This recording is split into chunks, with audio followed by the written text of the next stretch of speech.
Hello, everyone. Welcome into the Rusty Bucket pregame show as we get set for another presentation of women's basketball here on the Capital Sports Network. Alongside Jimmy Bloomfield, I'm Charlie Dana. So, Jimmy, we got ourselves a tremendous matchup here tonight, or today, I should say, since it's an afternoon game. Mount Union taking on Capital, a battle of the purple, if you will. Yeah, that's all right. I mean, I say tonight all the time, so you'll probably hear me say that throughout the broadcast. Just used to these things being at night. So, anyway, yeah, I mean, it should be a fun game today. Obviously, not the best circumstances for Capital coming in, dropping that game to Wilmington on the road there. And now it comes back to home. They got to defend home court. They lose this game. It's kind of that same story from Ohio Northern. They would lose the tiebreak for the season with Mount Union. So it is important to get the win today, split that tiebreak, and it would give them a two-game cushion over the Raiders as well. We'll be talking more about this game in just a moment. But in the meantime, Jimmy, some big news concerning Capital football. Craig Candido leaving the program. He is now going to be an assistant director of football operations at Georgia Tech. His former head coach at Navy, Paul Johnson, is now the head coach with the Yellow Jackets. So now all of a sudden Capital has to find themselves a new football coach. Yeah, and it'll be interesting to see what kind of system they bring in. Obviously running a triple option here the last few years. It'll be interesting if they stick with that kind of thing or bring in someone that'll run the spread or more of a pro style. I mean, they could go anywhere with it. So it'll be interesting to see. If they bring in a guy with the spread, might be a little bit more eye-popping in terms of the offense. And they're going to inherit Brent Walton still, and they're going to have a couple of weapons carried over. But it's always tough to start over from scratch, especially in college football. You know, in the NFL, you can go out and sign some players that could fit your system. But in college, you kind of have to bring in a new group and develop that new group. It almost takes 3 or 4 years before you really get your system into place. So hopefully whoever does come in and kind of turn it around pretty quickly here, and Capital doesn't dip back down, because they have been on the rise here the last few years. It'll be interesting to see where they go. Congrats to the coach, too, as well. Yes. Obviously, when you have an opportunity to go from Division III to Division I, you have to take the opportunity. Yeah, it'll be interesting to see what direction Capital goes. I was actually talking with Dixie Jeffers about this earlier today, and I was asking her, what kind of candidate are they going to be looking for? And I asked her questions like, are they going to be trying to go after a young guy or an old guy? But she told me point blank that they're just going to try to look for the best candidate for Capital, with obviously Division III experience being at the top of the list. So we'll monitor that situation for you as best we can. In the meantime, let's take our first commercial break of the afternoon. When we come back, we'll take a look around the Ohio Athletic Conference, get you updated with the standings around the conference and other players that have been standing out lately. This is your home for Crusaders women's basketball, the Capital Sports Network. Bruegger's Bagels has been bringing authentic New York-style bagels, breakfast foods, coffee, soups, and more to the world since 1983, and there is a location in Bexley ready to get your day started right. Located on 2510 East Main Street, Bruegger's is open Monday through Friday from 5:30 a.m. to 4 p.m., and Saturdays and Sundays from 6:30 a.m. to 4 p.m. Bruegger's also can cater your next event and can be reached by phone at 614-236-4000. Bruegger's Bagels is proud to support Capital University Athletics.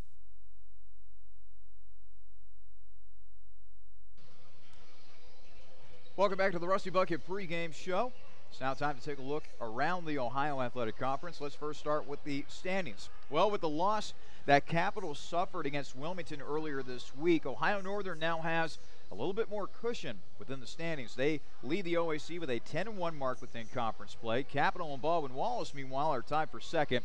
Both of them are 8-3 within the conference. Mount Union is in fourth place with a 7-4 mark, followed by John Carroll, who's 6-5. Heidelberg is 5-6. Marietta and Wilmington 4-7 within the conference.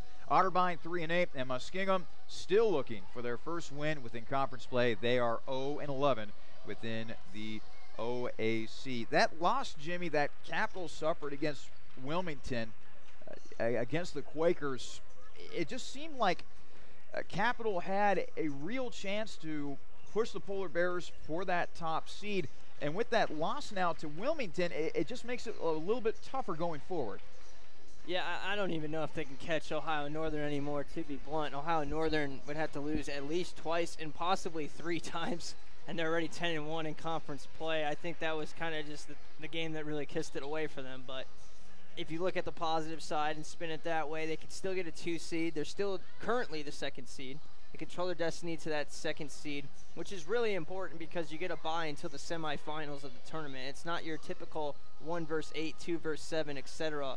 in that tournament. It's very layered. You know, the bottom 4 teams play, then they play another round, and then the 1 and 2 seed finally play in the semifinals of that tournament. So it's an insane advantage to be the 2 seed versus the 3 seed. You only have to win 2 games to win the tournament, one of which will be at home, and then you go over to Ohio Northern, and hopefully they can find a way to win that game. Obviously, we're getting way far ahead of ourselves, but there's 2 big games left. This is the big one here today against Mount Union. If they can put Mount Union away, then it's going to come down to senior day against Baldwin Wallace probably to determine the 2 seed. Last game of the regular season, and we will definitely have that game for you here on the Capital Sports Network. Meanwhile, let's take a look at who earned Player of the Week honors within the OAC. And, hey, no surprise, this will be a young lady that we'll be watching this afternoon, that being Annie Bova. She led the Purple Raiders to a 2-0 record last week.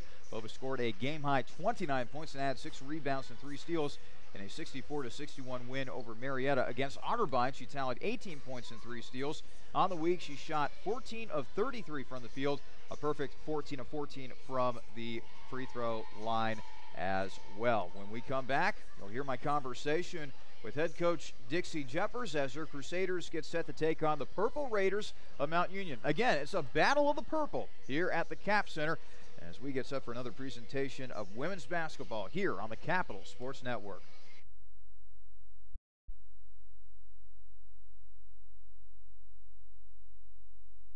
It's the perfect sports bar because it's not just a sports bar.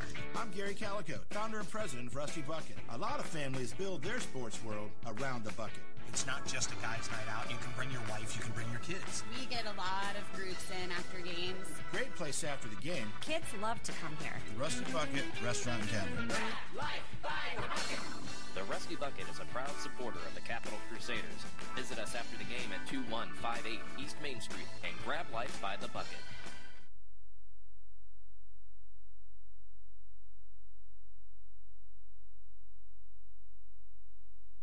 Welcome back to the pregame show, everyone, as we get set for today's women's basketball matchup. It'll be the Battle of Purple today at the Capital Center as Mount Union gets set to take on Capital. I'm Charlie Daniels, and joining me now, the head coach of the Capital Women's Basketball Program, Dixie Jeffers. Well, Coach, earlier this week, a 64-56 loss at Wilmington. You told me that Wilmington is just one of those places that's really tough to play, and unfortunately your team just wasn't able to pull it out. What was the one area, the one statistic that hurt you the most or disappointed you the most? I think the lack of focus and the number of turnovers that we had that weren't caused.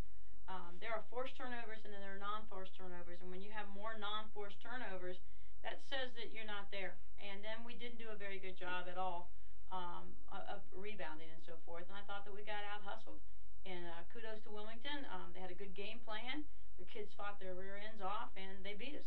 Brittany Jefferson had 22 points in that game for Wilmington. What was she doing so well offensively? I don't know so much what she was doing offensively or what we weren't doing defensively. I don't want to take anything away from Brittany Jefferson. She's a good player, but when you let a kid come right down the middle and do layup after layup, that's pretty frustrating.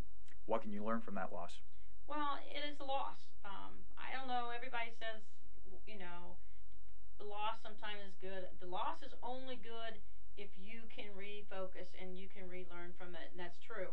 I don't believe that you have to lose to learn anything. I believe that you lose because a team is better, and it's a hard-fought game, or kids don't show up. So it's one or the other.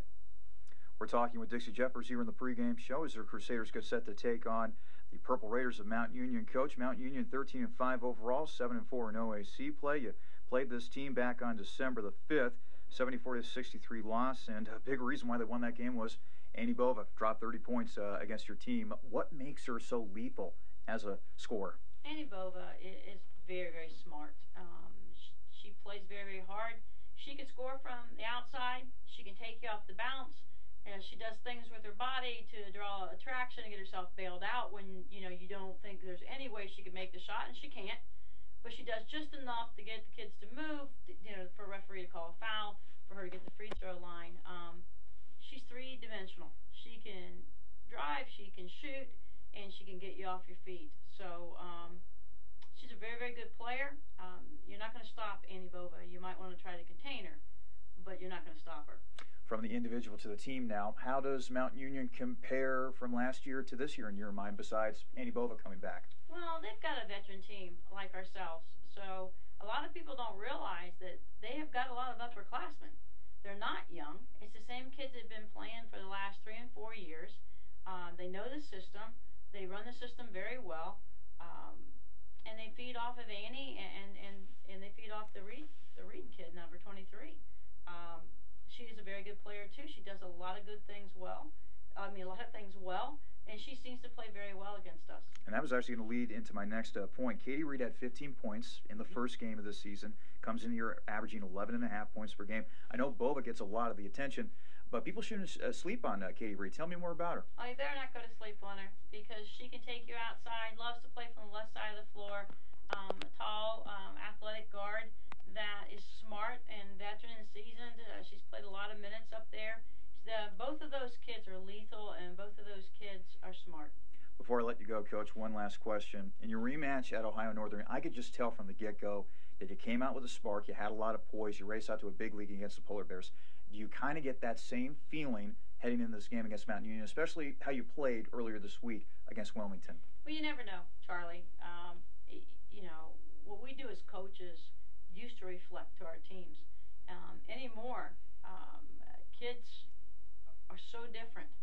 And I mean that not in a disrespectful way. It's that it's hard for us to get a handle on how kids are going to react. So I'll know in the first 5 minutes. Do I think we're going to come out and react today favorably? I would think, because we're a veteran team. But it's yet to be seen. All right, Coach. Good luck against Mount Union today. Thanks, Charlie. That was head coach Dixie Jeffers. Join us here on the pregame show. We'll have much more coming up after these words. OSU Sports Medicine is a proud supporter of Crusader student-athletes by providing sports health services for Capital University athletics and student health services. Through the work and care of team physicians and athletic trainers, it's the team behind your team. For all fans, if you're looking to improve your physical performance, recover from an injury, or stay active for a lifetime, the experts at Ohio State Sports Medicine are there for you. Visit sportsmedicine.osu.edu or call 366-4332. Welcome back to the Rusty Bucket pregame show. Getting set for today's women's basketball matchup between Mount Union and Capital. Alongside Jimmy Bloomfield, I'm Charlie Danis. Let's now set the table for Capital, brought to you by Pepsi. Live for now. Well, you have already heard us reference this early on in the broadcast, but again, we have to bring it up once again. Capital falling to Wilmington, Jimmy, earlier this week. Disappointing loss. Wilmington, no disrespect to the Quakers, they're a below-average team in the OAC, a game that Capital should have won, but the Crusaders got off to a slow start, and that usually spells disaster, especially when you play on the road. And it wasn't like Wilmington just, had one of their best games they've played all season. They shot 42%, which isn't amazing. They were 6 of 17 from 3, nothing special there. They turned the ball over 21 times, 2 more times than Capital did. Points in the paint were even. They had 2 points off the bench. There's just so many things that didn't go right for Wilmington in that game, and they were still able to win. Brittany Jefferson had a really good game for them, 22 points on 7 of 9 shooting, but Mary Moyer shot 2 for 9. Ellie Cavell shot 3 for 11, one of their best players. She was 3 of 8 from outside.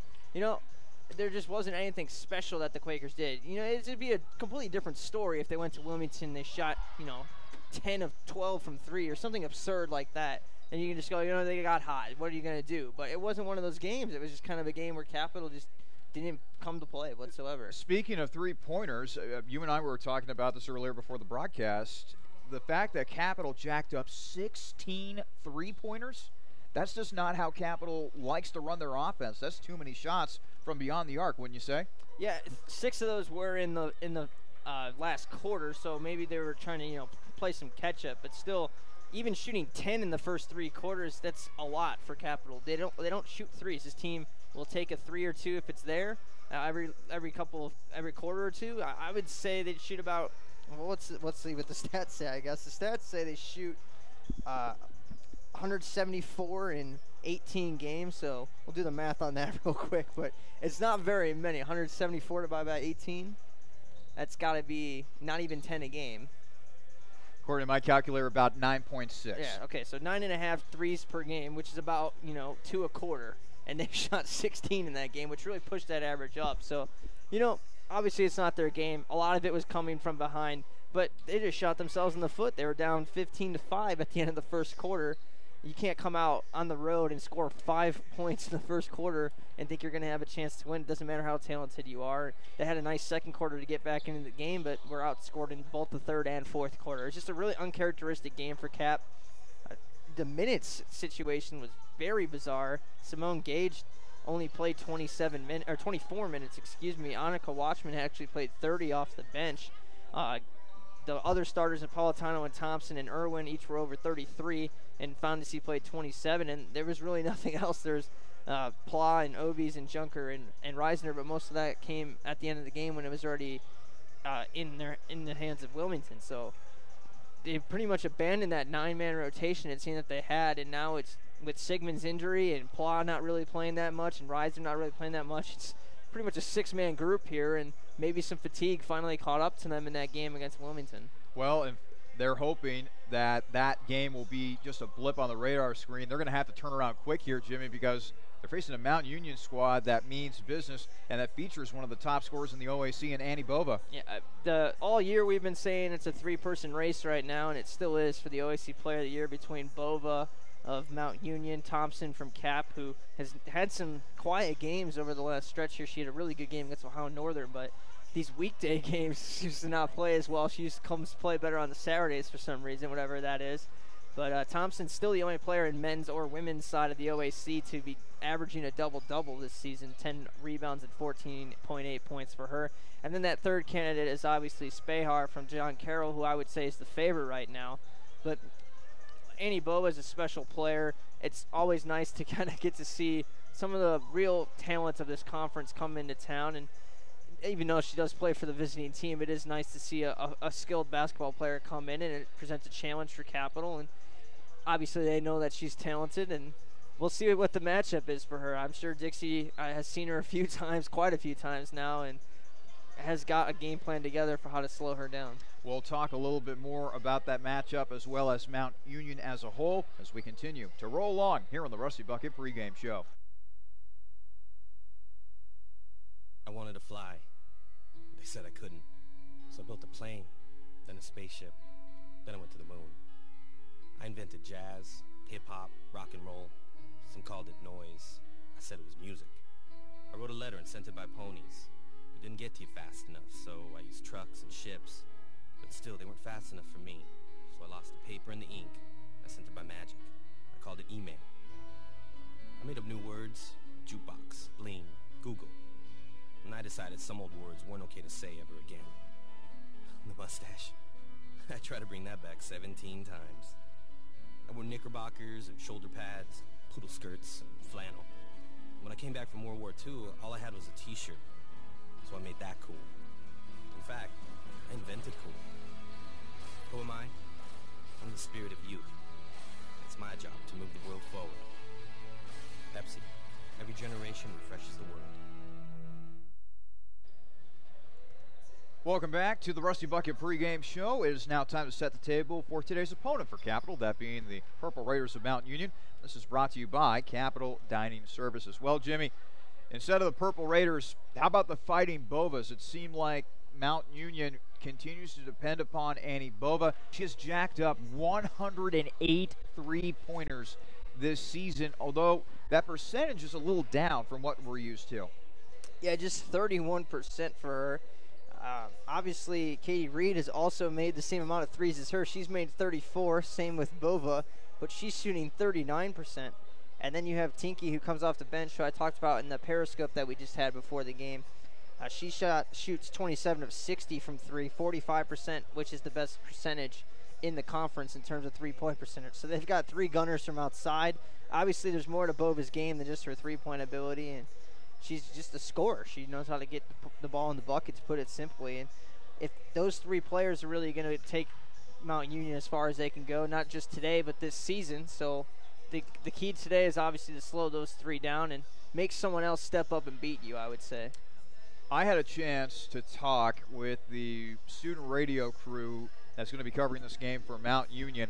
And they told me that, hey, it's great to have a player like Annie Bova, obviously, because A, it's fun to watch her, and B, she makes the team better, gives the team a better chance to win. But at the same time, Jimmy, you don't want to fall into being a volume shooter, taking shots away from your teammates and having only one scoring option. How important is it going to be for Mount Union to get other players involved and not just have it be the Annie Bova show? That's always the question when you have a situation like this. And Reed and Tinky do get their shots in as well. So it's kind of, again, if someone else on this team, you do make your players better, obviously, because we're going to be focused on stopping Bova, no doubt. And Reed is going to be in the back of the minds as well.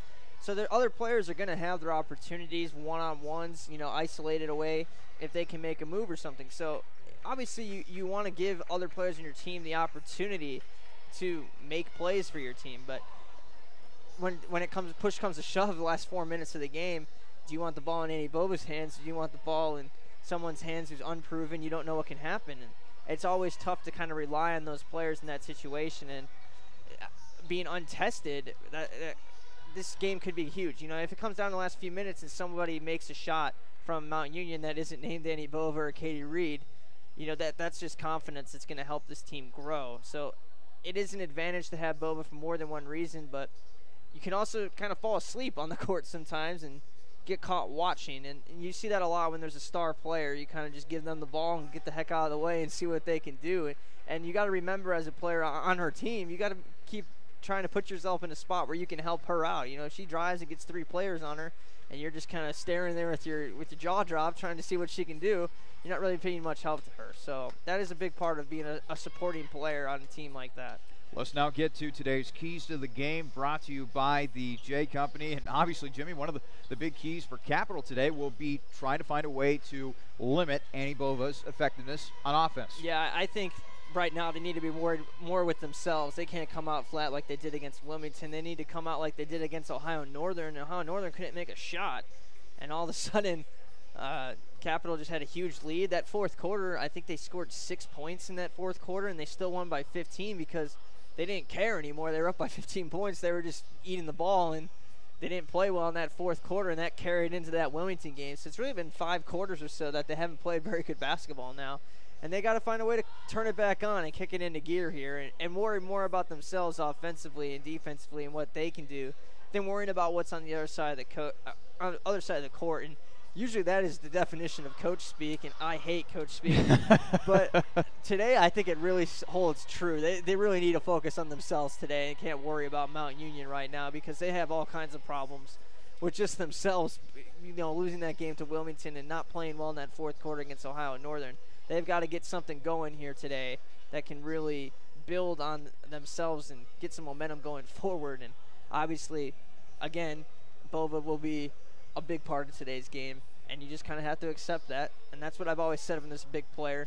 They're going to get theirs. Just don't let Bova get 35. Let her get 20. Let her get 15. And you can live with that because Thompson's going to give you 15 and 20 herself. And the best of your players are better than the rest of their players, and you should win the game that way, right? In other words, make her work for her buckets. Well, we got ourselves a good matchup coming up here this afternoon. Mount Union taking on Capital. When we return, we'll have the starting lineups and the opening tip from the Capital Center. Mount Union versus Capital up next here on your home for Crusaders women's basketball, the Capital Sports Network.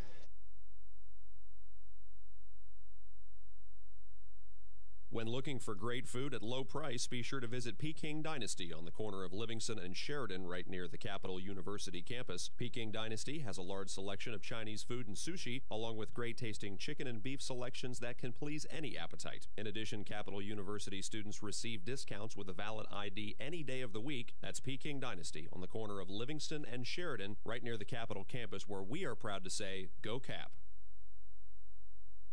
Dill's Greenhouse is a local family business dedicated to offering the best shopping experience and honest prices for your gardening needs. If you're in need of annuals, perennials, vegetable plants, or any variety of gardening tools and resources, Dill's Greenhouse is more than happy to get you on the right path. Dill's Greenhouse is located at 5800 Rager Road in Groveport, Ohio, and is open 7 days a week. Visit them online for more information at dillsgreenhouse.net. Dill's Greenhouse. Only nature does it better.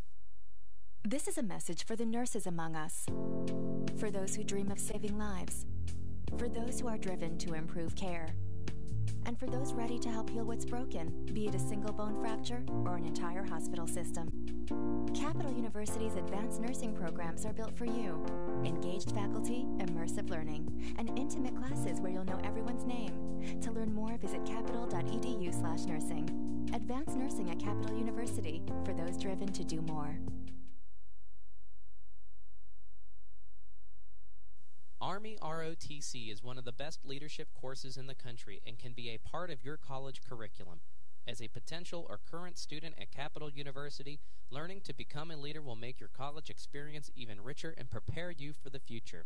Capital Army ROTC can provide scholarships and many more benefits to those who enroll, but the biggest benefit will be experienced firsthand after joining. For more information on Capital Army ROTC, testimonials, and an in-depth look at what the program can offer you, go to www.capital.edu/ROTC. This is a message for all those MBA seekers out there. For the junior exec who'd rather be senior. For the VP yearning to be CEO. And for everyone who'd call their job not just a profession, but a passion. Capital University's MBA program was built exclusively for professionals, experienced faculty, flexible schedules, and classmates you'll soon consider colleagues. Learn more at capital.edu/MBA. The Capital University MBA, for those driven to do more. Welcome back to the Capitol Center. Mount Union versus Capital today. Women's basketball here on the Capital Sports Network alongside Jimmy Bloomfield. I'm Charlie Danis. Let's now get to today's starting lineups brought to you by Dill's Greenhouse. Only nature does it better. First, for Mount Union, at guard, the 5'5" senior from Parma Heights, Ohio, the second leading scorer in the OAC, number 11, Annie Bova. Also at guard will be the 5'5" senior from Natrona Heights, Pennsylvania, number 12, Shayna Panchik. Also, let's see here. Also at guard will be the 5'7" senior from Alliance, Ohio, number 23, Katie Reed. Also at guard will be the 5'8" senior from Kent, Ohio, number 24, Abby Wemhoff. And finally, the 5'11" sophomore from North Ridgeville, Ohio. She will be at center. That will be number 22, Bella Pecchia. The head coach for Mount Union is Susie Vanette. Meanwhile, for Capital, here's what the starting lineup will look like for the Crusaders. At forward will be the 5'11" junior from Fostoria, Ohio, number 11, Colleen Fondesi. At guard will be the 5'7" senior from Akron, Ohio, number 14, Nina Napolitano. Also at guard will be the 5'3" senior from Dayton, Ohio, number 15, Simone Gage. Also at guard will be the 5'8" senior from Springfield, Ohio, number 20, Jenna Irwin. And finally, rounding out the starting five for Capital will be the 5'10" senior from Cincinnati, Ohio, number 24, Kristen Thompson. The head coach of Capital, the legend, Dixie Jeffers, in her 30th year here at Capital. And Jimmy, I guess you could say that home cooking came at the right time for Capital, especially after that frustrating loss to Wilmington earlier this week. Yeah, and they've been playing on the road a lot earlier in the season. I think Dixie alluded to that in one of our interviews earlier after one of the games this season, and she's been wanting to get a stretch of home games here. And if you take a look at the schedule, they got a home game here today. Obviously, they have a game on Wednesday here at home, and 4 of the 6 games in February are actually at home for Capital. So, like you said, it isn't a right time in the schedule for it, and hopefully they can get hot here. They haven't lost at home this season. The last time they lost at home, I was trying to look that up real quick. I believe it was on January 10th of last year. Wow. Against Baldwin Wallace, and I think you remember that game. That was a game where both teams shot like 20% or something in that first half. That was ugly. It was a 47-39 win for Baldwin Wallace, but since that day they haven't lost here at the Cap Center, so it's been nice being here at home. Let's now get to today's opening tip, brought to you by Zoe's Cafe. Thompson battling with Pecchia, and it will be a jump ball after the jump ball as Nina Napolitano dove on the loose ball. What do you do, re-jump? They're going to re-jump with Nina? Nina Napolitano, yeah, it looks like Nina will jump with Pecchia. Interesting. You don't see that all the time on these opening tips. And Pecchia wins it for Mount Union. The Purple Raiders going from left to right in order to score in this quarter. Capital going from right to left in order to score in this quarter. And how about this? Annika Watchman actually was in the starting lineup today. Yeah. A little bit of a change-up for Dixie Jefferson crew. And it makes sense because, Fondesi presents so much more size in there, and she doesn't need too big. She puts in Watchman to get a little bit smaller. And a good start for Mount Union as the three is knocked down, giving Mount Union a 3-0 lead early on. And now they get inside to Thompson, who loses it, and Mount Union grabs it. It is fed ahead to Reed. Reed will drive on in and misses the layup. Did not get the roll. Thompson ferociously grabs the rebound. Now it's the Gage on the left wing. Capital in their customary white uniforms, gray numberings, purple lettering. And a foul is going to be called on the inside against Mount Union. Meanwhile, Mount, they have gone with the black uniforms today. Purple numbers and lettering outlined by white. Kind of a slick look for the Purple Raiders, if I do say so myself. Gage gets the inbounds pass from Watchman. So it's Annika Watchman, the sophomore out of Upper Arlington, who drives on in and not able to hit the layup, but somehow, some way, the ball finds its way into Irwin's hands. Now Gage drives in and does not score. Watchman, she misses her shot attempt, and now a foul is called on the floor, looks like against Mount Union. I think they're going to get Panchik for this one. And it looked like over the back on whoever it was down there. There's a lot of traffic in that area. Gage inbounding it from the baseline. Gives it into Nina Napolitano on the left wing. Nina trying to drive on in, but she'll have to back it out for a moment.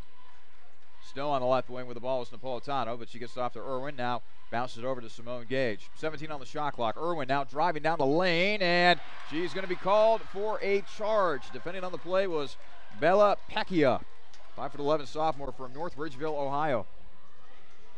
First career start, by the way, for Annika Watchman, worth noting. She has played in all 18 games for Cap this season. She got off to a great start offensively this season, Jimmy. Has kind of fallen off a little bit, but then again, that's kind of the life of a bench player. Yeah, it's hard to get consistent minutes off the bench, but she's been doing that, and they're asking a lot of her defensively, especially without Sigmund in there. So maybe she kind of refocused her game towards her defense. Bova with an air ball, and then Reed lost it out of bounds. So Mount Union turns the ball over, and Capital will get the ball back. Irwin, top of the arc, dribbling to her right. Now hands off to Nina. Nina trying to drive. Now kick out to Annika. Annika now kick out to Irwin for three. That is no good, and the rebound is taken by Reed. Offensive flow really isn't there right now for Cap. 3-0 lead for Mount Union. 7:54 remain in the first quarter. Three-pointer on the way. That is no good. And Thompson had the rebound. Now loses it. And now a jump ball is going to be called. It will give the ball to Capital.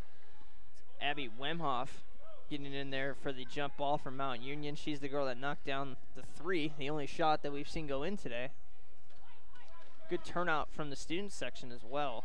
Good turnout for the crowd, period. Exactly. On what has been so far a beautiful day here in Central Ohio. Can you believe it? 55-degree weather, pushing 60-degree weather, as a matter of fact, in late January. Who would have thunk it? It was about 10 degrees last week. And now there's another stoppage of play here. I think it was for the official to finish this conversation with Dixie. Ah, okay. Not sure why he'd stop play for that. I guess he really wanted to get his point across. 3-0 lead for Mount Union. 7:41 to play in the first quarter. Gage to Thompson near the elbow. Underneath, Annika twisting, turning, and finishing the layup. And she'd been putting herself in high percentage spots, but couldn't get anything to fall. That's her first bucket of the day, first for Caps also. Mount Union 3, Capital 2 here in the early going at the Capital Center. A drive, almost a steal for Capital. Now a long jumper for Pecchia, which he misses, and another foul called on Mount Union. Looks like it's on Wemhoff this time. That last foul actually went on Bova, so Bova's got one as well as as well as Pecchia and Wemhoff. And now Colleen Kenahan, the 5'6" senior from Berlin Center, Ohio, comes in. Some interesting names on this Mount Union roster. Yeah, they're a fun one, that's for sure. Watchman trying to drive on in, dribbling around, now back out to Simone.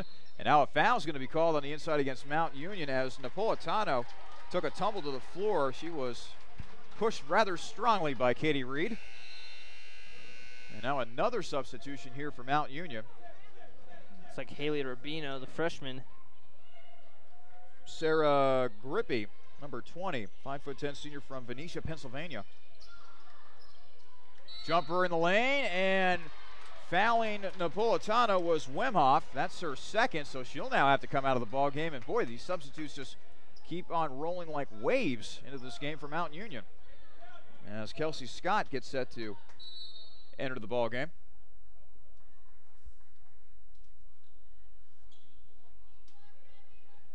Just a really sluggish start again. They had 5 points in that first quarter against Wilmington, and offensively, like I said, they've been putting themselves in some decent spots, but they're really just not doing anything with the ball down low below the basket where they should be finishing these layups. Looks like Chandler Moore checks in for Mount Union as well. Napolitano makes both free throws. It's a 4-3 lead for Capital with 6:54 remaining in the first quarter. They'll try to get it inside, and missing the layup is Sarah Grippy. So still 4-3 lead for Capital. Crusaders back with the basketball in the half court. Now it's to Watchman. Over to Kristen Thompson. Thompson off the glass and no good. Kind of a wild shot there for KT. Didn't really have her balance all that much. And now here comes Mount Union back with the basketball.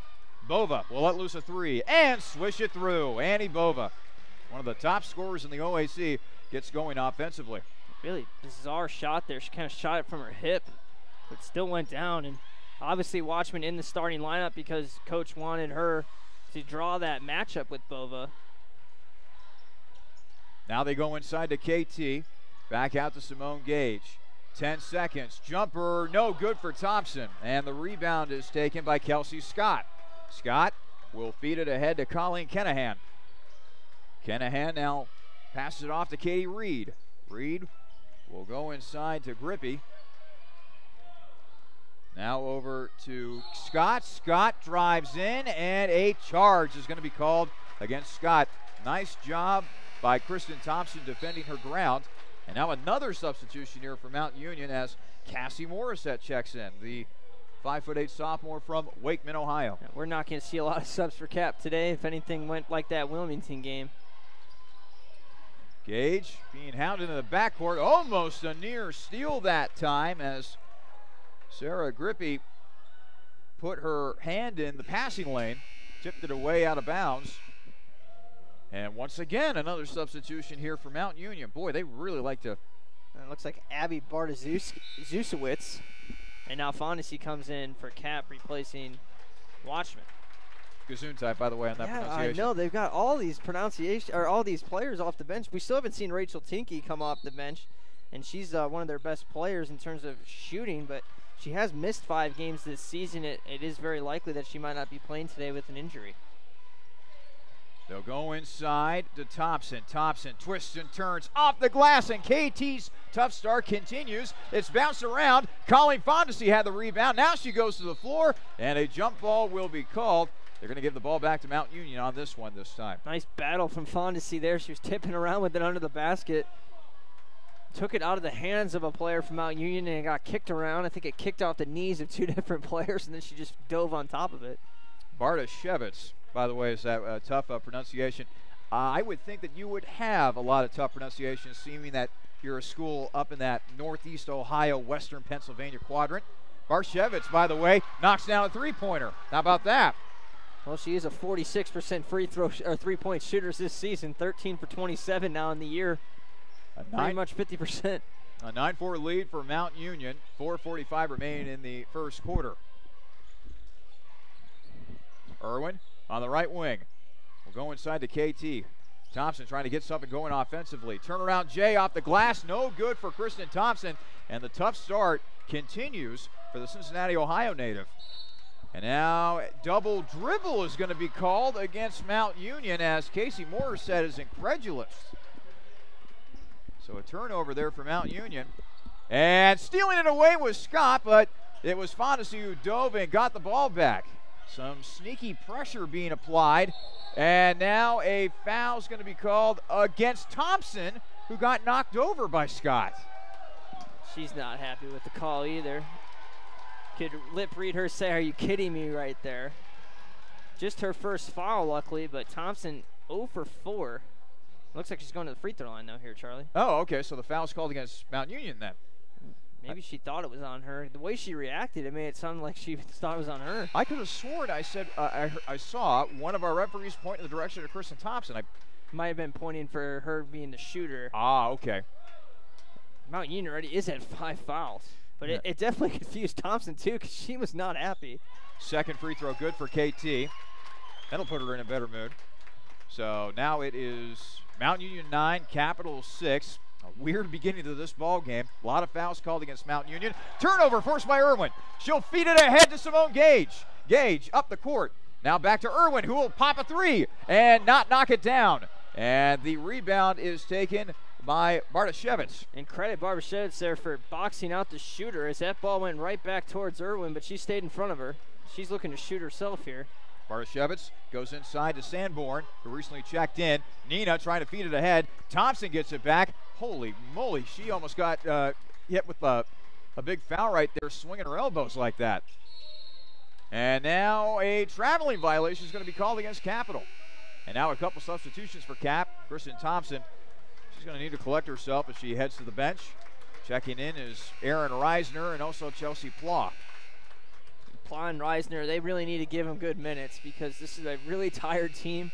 You're running your starters on E pretty much every night here now, and we still got a whole another month of conference play to go. So they really need to get something out of Reisner and Plough here.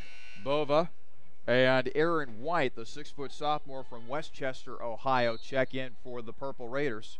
Yeah. As does Annika Alkire. Yeah, they pretty much subbed. They brought 2 to the table, and then they brought another to the table, and they brought another to the table, and kind of bizarre. I think it ended up almost a whole new set of players out there. Let her play, and let her play as well. And now another foul called against Mount Union. Are they going to play basketball here at some point? They got 2 fouls on Pecky already, who was one of their starters as Watchman comes in for Napolitano. And they have 2 fouls on Abby Wemoff as well. So 2 of their starters already have multiple fouls, and some players out the bench are picking up a few now. By the way, Capital shooting only 10% from the field. 1 of 10 from the field thus far for the Crusaders. Watchman will go inside, puts it back out to Irwin. 13 on the shot clock. Irwin runs into a wall, then loses the ball. It's a turnover. And now a foul is called. Actually, yep, a foul is called against Capital as Irwin was hit with a foul. Yeah, Irwin was going at it with a player from Mount Union. Looked like Jamie Sanborn. That was the player she initially collided with and then lost the basketball. And then Sanborn kind of gave her a shove up the court, and Irwin gave her one back, and she kind of got called for it there. It's always the second person who gets fouled, right? 2 of them are getting a little chippy there. Drive inside, no good, and Irwin grabs the rebound for Capital. Cross half court, Irwin goes. Now passes off to Fondesi. Now over to Reisner.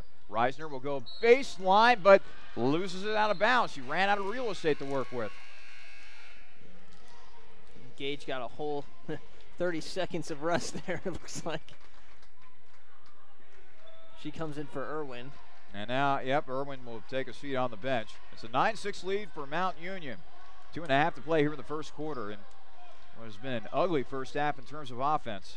Bova drives in, has her shot blocked by Chelsea Plough. Now it's over to Gage. Gage across half court, down the lane, will kick out to Reisner. Reisner will try to drive on in. Now over to Simone. Simone giving out instructions. 18 on the shot clock. Now to Colleen. Fondesi's going to be hit with a traveling violation. Took one too many steps there, Jimmy. Sure did. Reisner comes out for Napolitano now, who got about another 30 seconds or so of rest. And I hope she was at least able to get a drink of water. Yeah, pretty much that's it. Just go get some water. You're coming right back in. Still a 9-6 lead for Mount Union. 2:06 to play in the first quarter. Action along the perimeter. Katie Reed to Bova. Bova will now bounce it over to Alkire. Alkire gets the ball back in the lane. Jumper is no good for Alkire, but an offensive rebound for Aaron White. Now a three-pointer on the way. That's no good. And Bova chases down the offensive rebound. Bova will go inside. Bounce pass, and I thought Chelsea Pla had a clean block that time, but she will be called for a foul, as it looks like Jamie Sanborn will now head to the free throw line. Quite a few freshmen getting some minutes right here from Mount Union. You got Alkire out there as a freshman. Sanborn's a freshman. Pecky, a sophomore herself. Just a very young group in there getting some minutes for Mount Union. And a free throw is made by Sanborn. It's a 10-6 lead now for Mount Union with 1:39 to go in the first quarter. Really sloppy quarter for both teams. Mount Union's shooting 3 for 12 themselves. Both teams have 6 turnovers. Capital's shooting 10% from the field right now. Sarah Grippy checks in for Mount Union. The free throw is missed. Still a 10-6 game in favor of Mount Union. Coming up on a minute and a half to play here in the first quarter that I would think both teams would want to end quickly. Gage, floater in the lane, no good. Battle for the ball, and over the back call is going to be called against Mount Union. And this is the only thing keeping Capital in the game, is the fact that Mount Union's been in the bonus here for the better part of 3 minutes. So now Chelsea Pla will head to the free throw line. Pla, a 5'11" sophomore from Macedonia, Ohio. And the free throw is no good for Pla. And we kind of talked about the change the quarters quite a bit earlier in the season, obviously. And this is kind of one of those good times when you have the quarters in there, because both teams really just need to regroup. And it's that effort that kind of restarts the scoring. Imagine if there were still 11 minutes left in this half. You don't have a chance to catch your breath and, you know, evaluate what happened and kind of put it in the rearview mirror. I think both teams will come out and have a much better second quarter that you wouldn't see if we were still playing halves. Free throw made by Pla. Now a foul called on the inside against Capital, as driving in was Kelsey Scott. So it looks like Scott, the 5'9" junior from Newcastle, Pennsylvania, will head to the free throw line. You see what I'm saying with that, with the quarters? You know how they get to come out, they'll have a meeting with their coach, and I'm sure Dixie and Mount Union's coach as well, Coach Vanette, will just say, you know, we just need to get rid of that quarter. Let's just come out here, play another good solid 10 minutes, and just put that first quarter behind us. And that's something that the men don't have. The men would still have to kind of battle through this right now. And I think if the men's team were playing quarters, it really would benefit Capital, being how young they are. They could really regroup. Scott makes the second free throw. It's an 11-7 lead for Mount Union. 1:09 to play in the first quarter. Driving towards the hoop is Napolitano, but she's cut off. Bounce it over to Colleen Fondesi. Now over to KT. Thompson, spin move, turnaround jumper. No good for Kristen Thompson, as she just continues to shoot very poorly from the field today. KT just trying to get on track. 0 for 5, Charlie. Shayna Panchik handling the ball. Now it's over to Tinky. Inside to Scott. Scott with a pass to basically no one. 8 seconds on the shot clock. Is chased down by Mount Union. Now it's in the hands of Panchik. Three-pointer on the way. That's an air ball, and Thompson grabs the rebound, but she loses it. Mount Union gets the ball back. She got fouled hard in the back, and that's why she lost the ball. A missed call by the officials. Panchik, meanwhile, back with the basketball for Mount Union, who can now play for the last shot of the quarter. Watch out for Tinky here. She's finally in the game. She's the best three-point shooter in the conference. And count the bucket, and a foul for Kelsey Scott. She'll now head to the free throw line to try to complete the three-point play. They go inside instead. Goodness. 12.2 seconds remain on the game clock. And now a timeout is going to be taken here. We'll keep things right here at the Capitol Center for right now. It is a 13-7 lead for Mount Union over Capital. And speaking of Mount Union and Capital, let's go ahead and give you a quick score update for the men here. And boy, quite a change from this game to the men's game. Capital trailing Mount Union 38-33, a little bit higher scoring, with 7:03 to play in the first half. So they're hanging tough with Mount Union so far, Jimmy. How's Minch doing after his career day on Wednesday? Minch has 9 points. Michael Green is your leading scorer for Capital with 14. We'll try to run through the women's scores here. We have some time, it looks like. Heidelberg in the second quarter, they're leading Wilmington 25-23. Muskingum over Otterbein 21-10 in the second quarter there. First quarter, Ohio Northern and John Carroll tied at 8 apiece. That's kind of the marquee game of the day, I would say. And Baldwin Wallace leads Marietta 22-17 with 7 to go in the second. Meanwhile, Scott makes the free throw, completing the three-point play. It's a 14-7 lead for Mount Union. Capital back with the basketball. 4 seconds on the shot clock. Gage with a long jumper. That's no good, and that is how a really frustrating first quarter will end for Capital. At the end of one, it's Mount Union 14, Capital 7. This is your home for Crusaders women's basketball, the Capital Sports Network. Everybody, I'm Keith Jackson. College coaches work hard to beat their opponents, but now they're all on the same team to defeat Duchenne muscular dystrophy. It's called Coach to Cure MD, and you can help. Text the word CURE, C-U-R-E, to 90999 to donate $5 on your next mobile phone bill, or go online at CoachToCureMD.org. Text the word CURE to 90999 and help coaches cure MD. Brought to you by the American Football Coaches Association. Standard messaging rates apply.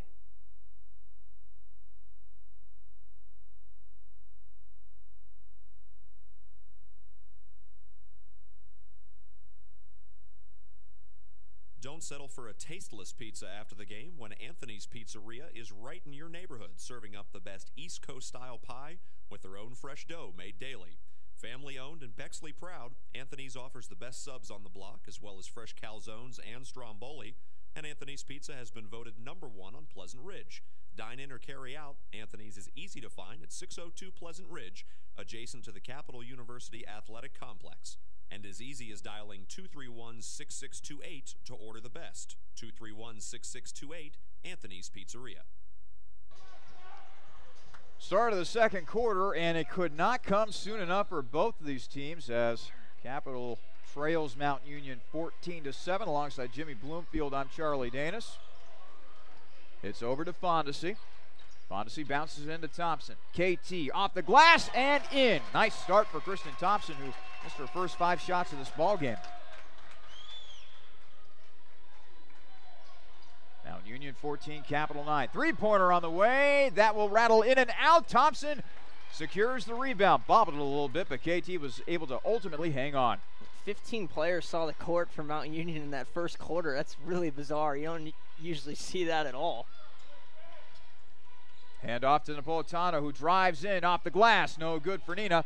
And the rebound is taken by Katie Reed. I think it was kind of just Coach Vanette just trying to find a way to get some players that can give you some production. Reed, meanwhile, her layup was short, but she was fouled on her way to the bucket, so now she'll head to the free throw line. It seems like both coaches are kind of just scrambling, trying to get whatever they could to get some kind of production out there. Quick, I need to find something that works. But 15 players is a little bit of overkill, I think. Yeah. You kind of expect something like that with a hockey team. As Reed makes the first free throw. Reed now readying for her second free throw attempt. It is up, and it is good. Mount Union 16, Capital 9. Let's see if Capital can put it together a little bit of a run here to get back into this ball game. Nina Napolitano on the left wing. Now it's over to Watchman. Watchman dribbles in and loses it. The ball was tipped from her hands by Katie Reed, and Annie Bova came up with it for Mount Union. Now it's over to Kelsey Scott. Scott into Bova. Bova with a bounce pass that gets picked off by Thompson, and now Capital will get the ball back. Just underway here in the second quarter. Capital trailing 16-9 against Mount Union. Fondesi with a three-pointer. Colleen, no good. Back iron. And a jump ball a traveling violation is going to be called against Mount Union. Wow. Katie Reed was the one who grabbed the ball. I thought they were going to call a jump ball, but I guess not. I did too. So Capital will now get the ball back. Watchman will inbound it from the baseline. Mount Union shooting 4 for 14 right now, and Capital even worse, 2 for 17. 11.8%. That is no bueno. They're not even closely missing either. A lot of these shots are just kind of clanking off the rim, clanking off the backboard. Gage over to Colleen. Colleen trying to spin move along the elbow. Gets it into Nina. Nina, turnaround J, no good. Thompson gets the rebound, but she's going to be called for a traveling violation since she landed on the floor. I've always hated that call. What are you supposed to do? Stop your body from falling somehow? Yeah, especially when you're dealing with big men or post players. Yeah, I mean, what can you do? But it is just kind of karma that the Mount Union player fell over the last play before that one, so kind of just evened everything out. And to your point, Jimmy, about the so-called shot selection for Capital, I think you're absolutely right. I've never seen more turnaround J's attempted for Capital. And they're not even like rimming out on him or anything. That shot had no chance of going in, and that's kind of been the story all day here. Meredith Ovies checked in there meanwhile for Capital. They go inside to White. White with the left hand off the glass, no good. Tip, and Mount Union gets another hustle rebound that time as Katie Reed was able to poke it away from everyone. They go back inside to White, who converts this time with the left hand. And now they feed it ahead to Ovies. Capital now trailing 18-9. They quickly get back down the court. Watchman misses. Fondesi with the offensive rebound. And now a jump ball is going to be called. This will give the ball back to Mount Union. That's a good job by Fondesi to keep her composure there. Looked like she was getting ready to throw that ball at the other player. I don't know if she was kind of letting out some aggression or something, but took a little bit of a tumble heading out of bounds. Yeah, she was not pleased with it. Reed trying to dribble in, and now a hand check foul is going to be called against Simone Gage. That'll be the first foul of the second quarter for Cap. Meanwhile, Fondesi checks out. Jenna Irwin comes in for Meredith Ovies. Sarah Junker came in there, number 23, freshman from Geneva. She played a couple minutes in that game against Wilmington as well. Boy, Coach Jeffers is really trying to find something, right? You have to shoot 2 for 19 right now. White with the ball for Mount Union. Now it's passed off to Jamie Sanborn, but then the pass is picked off by Kristen Thompson. Now it's over to Simone Gage. Gage at the top of the arc, now near the right wing. 17 on the shot clock. Simone's still trying to look for some help, and now Kristen Thompson has gone down in a heap. Oh, no. This does not look good. She just collapsed. I think she tried to cut. She was working with Junker. Junker was looking right at Thompson and said, come this, gave her, put her hand up and said, come this way to set a screen for Thompson. And I think Thompson went to plant her ankle, and it just gave on her. And oh, no.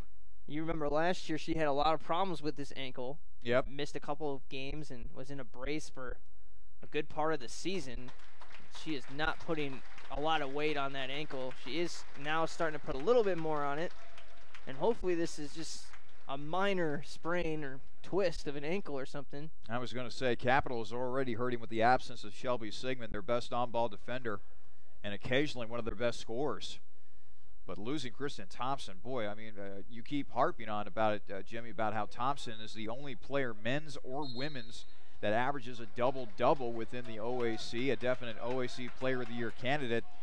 To lose her would be, quite frankly, catastrophic for Capital. But the Crusaders will have no choice but to soldier on without him, or without her, I should say.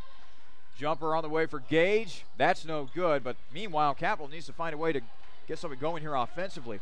They're now 2 of 20 from the field. And looks like they've gone to a 2-3 zone almost. Bartoshevitz. Three-pointer on the way for Bartoshevitz, and that is no good. Gage gets the rebound. Nice tip by Yankel. And it looked like a zone originally, but it still was a man-to-man actually there, Charlie. Fondesi. Jumper, and she got fouled on the play by Jamie Sanborn. So Colleen heading to the free throw line. Sorry there, Charlie. Capital 2 for 20 from the field. So they have 4 points from the field, and they have 5 points at the free throw line. And it's never a good story when you have more free throw points than you do actual points, especially when you've only shot 6 free throws. First free throw on the way for Colleen is good. Hey, but if you knock them down, you're just going to stay in the game, and that's what they're doing. Another line change here. It's the third line coming on from Mount Union. Kelsey Scott, Sarah Grippy. I think one more player snuck onto the court there. I've never broadcasted hockey, and it's definitely a sport I want to stay away from because of how often there's substitutions. You play about a minute and a half a shift, and there's another set of 5 players out there. It's kind of what Mount Union's doing to us today. Well, good. The Purple Raiders, they like to use all their roster, and an offensive foul is called against Mount Union. They're going to get Sarah Grippy. I've always liked a coach that does play all their players like that because, one, you get to keep all of your good players fresh, and come the fourth quarter, you won't see nearly as many subs, I would imagine, but you might as well keep some fresh legs in there and keep your bench involved in the game in case you need them down the stretch. Yankel with a shot, missed it, but she was fouled, so now she will head to the free throw line. So this is a young lady that we are Actually, that's Sarah Junker? Yes, sir. Okay, sorry. Sorry, I got her mixed up with Jacqueline Yankel. So Sarah Junker is heading to the free throw line. 5'9" freshman from Geneva, Ohio. The free throw is good. She looks like she's got kind of the same build as Kristen Thompson when they were standing next to each other. She is 5'9", Thompson's 5'10". Second free throw is good. Did you see how Junker shot that free throw? It wasn't pretty. Went all the way down to the ground almost before launching it towards the hoop. Hey, but if it works, it works. She's been really battling on defense here the last few minutes and is really kind of quieting Mount Union out of the paint, and they've been taking some bad shots for the last few possessions. Kelsey Scott driving in, has her shot blocked by Colleen, out of bounds, and it will still be Mount Union basketball. 9 seconds to go on the shot clock, 5:33 to go in the second quarter with Mount Union leading Capital 18-13. I think that Thompson injury was kind of a wake-up call for Cap to really turn it on here, because they've been playing better since she went down, actually, here. Fondesi and Junker, especially defensively, have been really on point. Jumper, no good for Kenahan, out of bounds. It'll be Capital basketball. And by the way, just to give you a brief update on Kristen Thompson, I don't see her anywhere on the bench, which leads me to believe that they've taken her back to the locker room. They took her back to she walked right into the locker room when she came off the court. Necessarily doesn't mean anything, but it's definitely not a good sign. Gage gets the inbound from Colleen Fondesi. Capital battling back here, trailing Mount Union 18-13. 5:18 remain in the second quarter. Junker. Now it's inside to Fondesi. Fondesi, turnaround Jay, no good. And the rebound is taken by Mount Union. Again, all the tough turnaround jumpers for Capital. I've never seen so many for this team. The 5 defensive possessions since Thompson came out have been 2 turnovers and 3 missed shots for Mount Union. Loses it out of bounds, and Mount Union will keep possession. That won't make the Capital faithful here happy. As Napolitano checks back in, Irwin checks out. And by the way, it bears mentioning, they are still sticking with Sarah Junker out there, Jimmy. Again, she's looked good defensively. Haley Roddy just came in, meanwhile, from Mount Union. She's the 16th Purple Raider to see action here in the first half. When they use all the roster, I mean they use all of the roster. Top to bottom. And now a traveling violation is going to be called against Haley Roddy. Well, I guess that kind of is the double-edged sword there when you're playing, haven't seen any action all day. Get the first catch and you get overexcited. Takes a few too many steps. 18-13 lead for Mount Union. 4:40 to play in the second quarter. Junker near the foul line. Now out to Watchman on the right wing. Back inside the Junker. Junker trying to dribble on in. Shot up, no good. Gets her own offensive rebound, however. Now back to Simone on the left wing. Fondesi trying to drive on in. Bounce pass into Watchman, but she didn't have the ball. But Annika's called for a traveling violation. I'm right there with you, partner. How can you call a traveling violation when you don't have possession of the ball? Yeah, Watchman's back was to that official, so he might not have seen that. But one of the other officials has got to overrule that. So Mount Union now back with the basketball. And she was trying to get her hands on it, didn't have the ball, then finally collected it, and it was too late at that point. Anna Alkire passes off to Katie Reed. Reed trying to drive on in, but now it's back out to Bova on the right wing. 10 on the shot clock. Now it's back out to Alkire. Alkire, left wing, driving down the lane, and she got fouled on the floor by Simone Gage. On the floor? I don't know how that's on the floor, but it is. Looked like she was shooting at me. Or in the process of shooting, yeah. At least. Gage is trying to talk to the official because she thought it was a foul shot, too. Meanwhile, they get it into Bova on the right wing, guarded by Watchman. Bova inside. They go inside, and the layup is converted by Sarah Grippy. Yeah, Junker tried to front her there, and they got the entry pass, and pretty much good game when that happens. It's Mount Union 20, Capital 13. 3:35 to play in the second quarter. Watchman over to Napolitano. Napolitano, spin move, dribbling in, back out to Watchman on the right wing. Watchman over to Napolitano. Now to Gage at the top of the arc. 8 on the shot clock. Simone dribbling in. Again, another wild shot, another miss for Capital. And Mount Union comes away with the ball, and Simone gets hit with another foul. And Kristen Thompson, by the way, coming back in. She will come in for Sarah Junker, who did yeoman's work out there for Capital. She got beat that last possession, but 6 or 7 solid defensive possessions there. She even got a shot up and tried to at least make something happen offensively, and she really hasn't been getting a lot of work, so maybe she earned herself some playing time in the second half. I would certainly give her another shot out there. Bova to Reed. Reed dribbles to her right, to the top of the arc. Now they go inside to Roddy. Roddy near the right elbow. Back to Reed. Reed on the right wing. 6 seconds on the shot clock. Reed drives in, misses the layup, but gets her own offensive rebound. Puts it back up and rails it home. Someone's got to help Thompson there. She was completely dominating the paint defensively there, had her hands up, was playing really actively. Someone's got to box out and get that rebound after she does that work down low. And now a timeout taken by Capital. We'll step aside as well. It's Mount Union 22, Capital 13, with 2:46 to remain in the second quarter here on your home for Crusaders women's basketball, the Capital Sports Network. With 14 TVs to watch your favorite team or the next big event, Planks Cafe and Pizzeria in German Village is ready for you and your group today. Plenty of free parking, free Wi-Fi, banquet rooms for private parties, and daily specials. What more reason do you need to visit Planks Cafe and Pizzeria? Planks is located at 743 Parsons Avenue and has been serving the Columbus community since 1939. Planks is on the web at plankscafe.com or available by phone at 614-443-6251. Planks Cafe and Pizzeria is a proud supporter of Crusader Athletics. Ed, what is that bizarre contraption? It's my latest Jimmy John's online ordering enhancement, sir. Really? Yes, sir. You know our popular Jimmy John's online ordering service? Yes, click, order, eat. This is the perfect time-saving companion. How perfect, Ed? Presenting the Jimmy John's F4000 three-dimensional sandwich printer. Oh, boy. So we put one of these babies in the home of every Jimmy John's customer. Uh-huh. They order the sandwich online. Uh-huh. And we send a signal to the F4000 to make their sandwich. Ed, how much does one of these babies cost? With the quantity discount, $50,000, sir. And how long does it take to print a sandwich? About 8 hours, sir. Do you see where I'm going with this? So back to the drawing board? No, stay away from the drawing board, Ed. 2:45 remaining in the second quarter. Capital trying to dig themselves out of a hole. They trail Mount Union 22-13. Watchman on the right wing for Capital. Now she's at the foul line. Passes off to Irwin, who then throws it over to Napolitano on the left wing.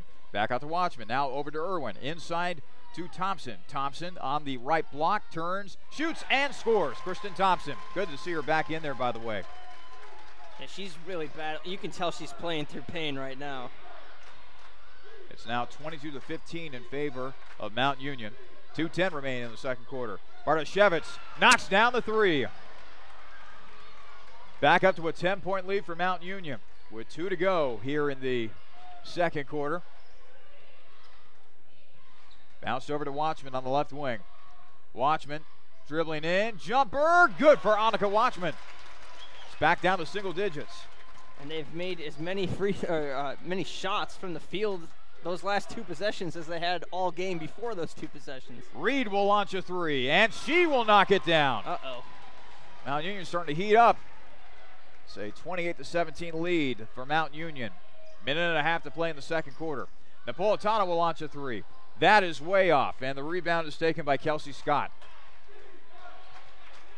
It's pushed ahead to Reed. Reed will pop another three. That is no good.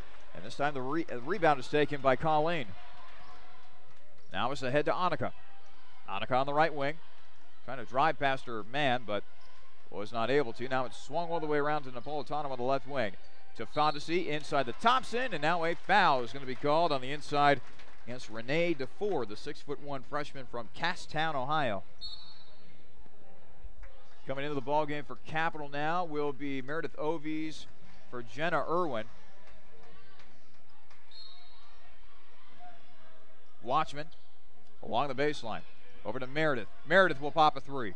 That's no good, but Thompson chases down the offensive board. She'll dribble in, and she'll have her shot blocked. But Nina Napolitano chases down the loose ball for Capital.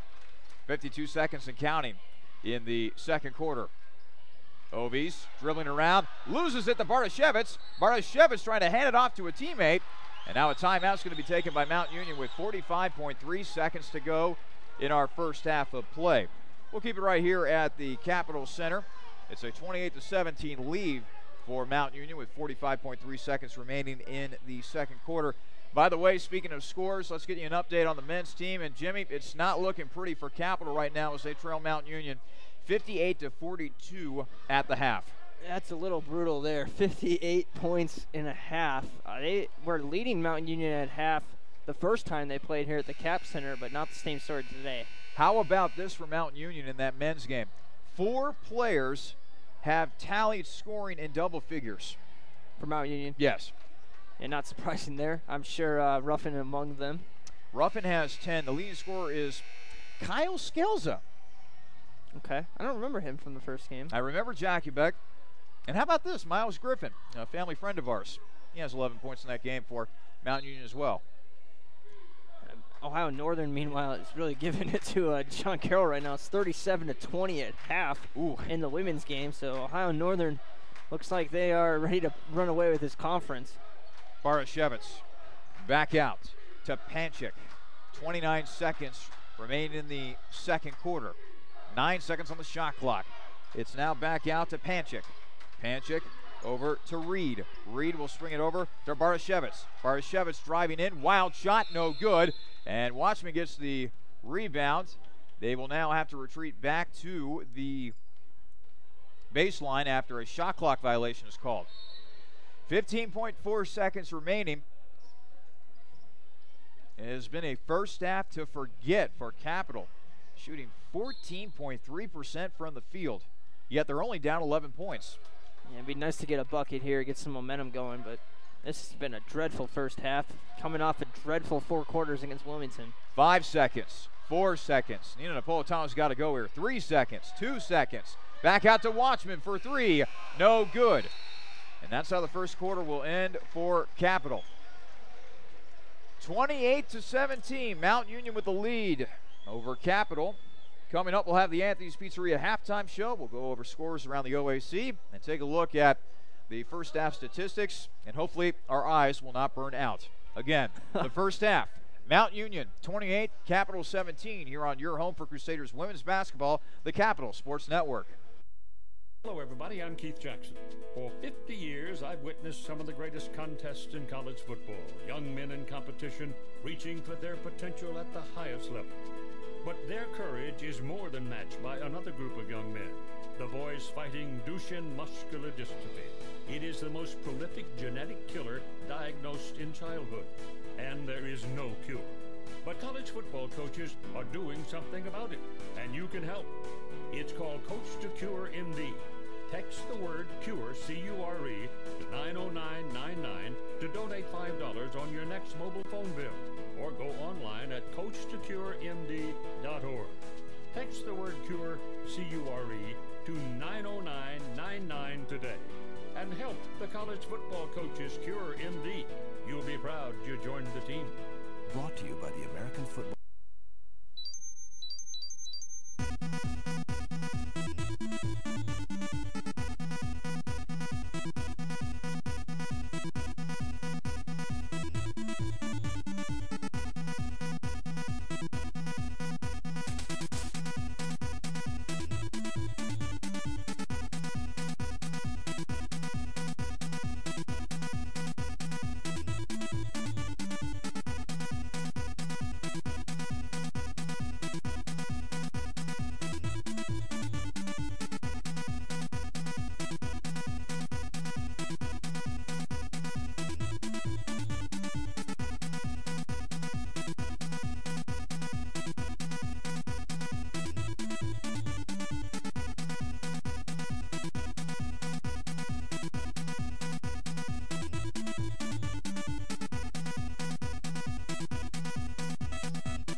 Hello, everyone. Welcome into the Anthony's Pizzeria halftime show. At the half, it is Mount Union 28, Capital 17.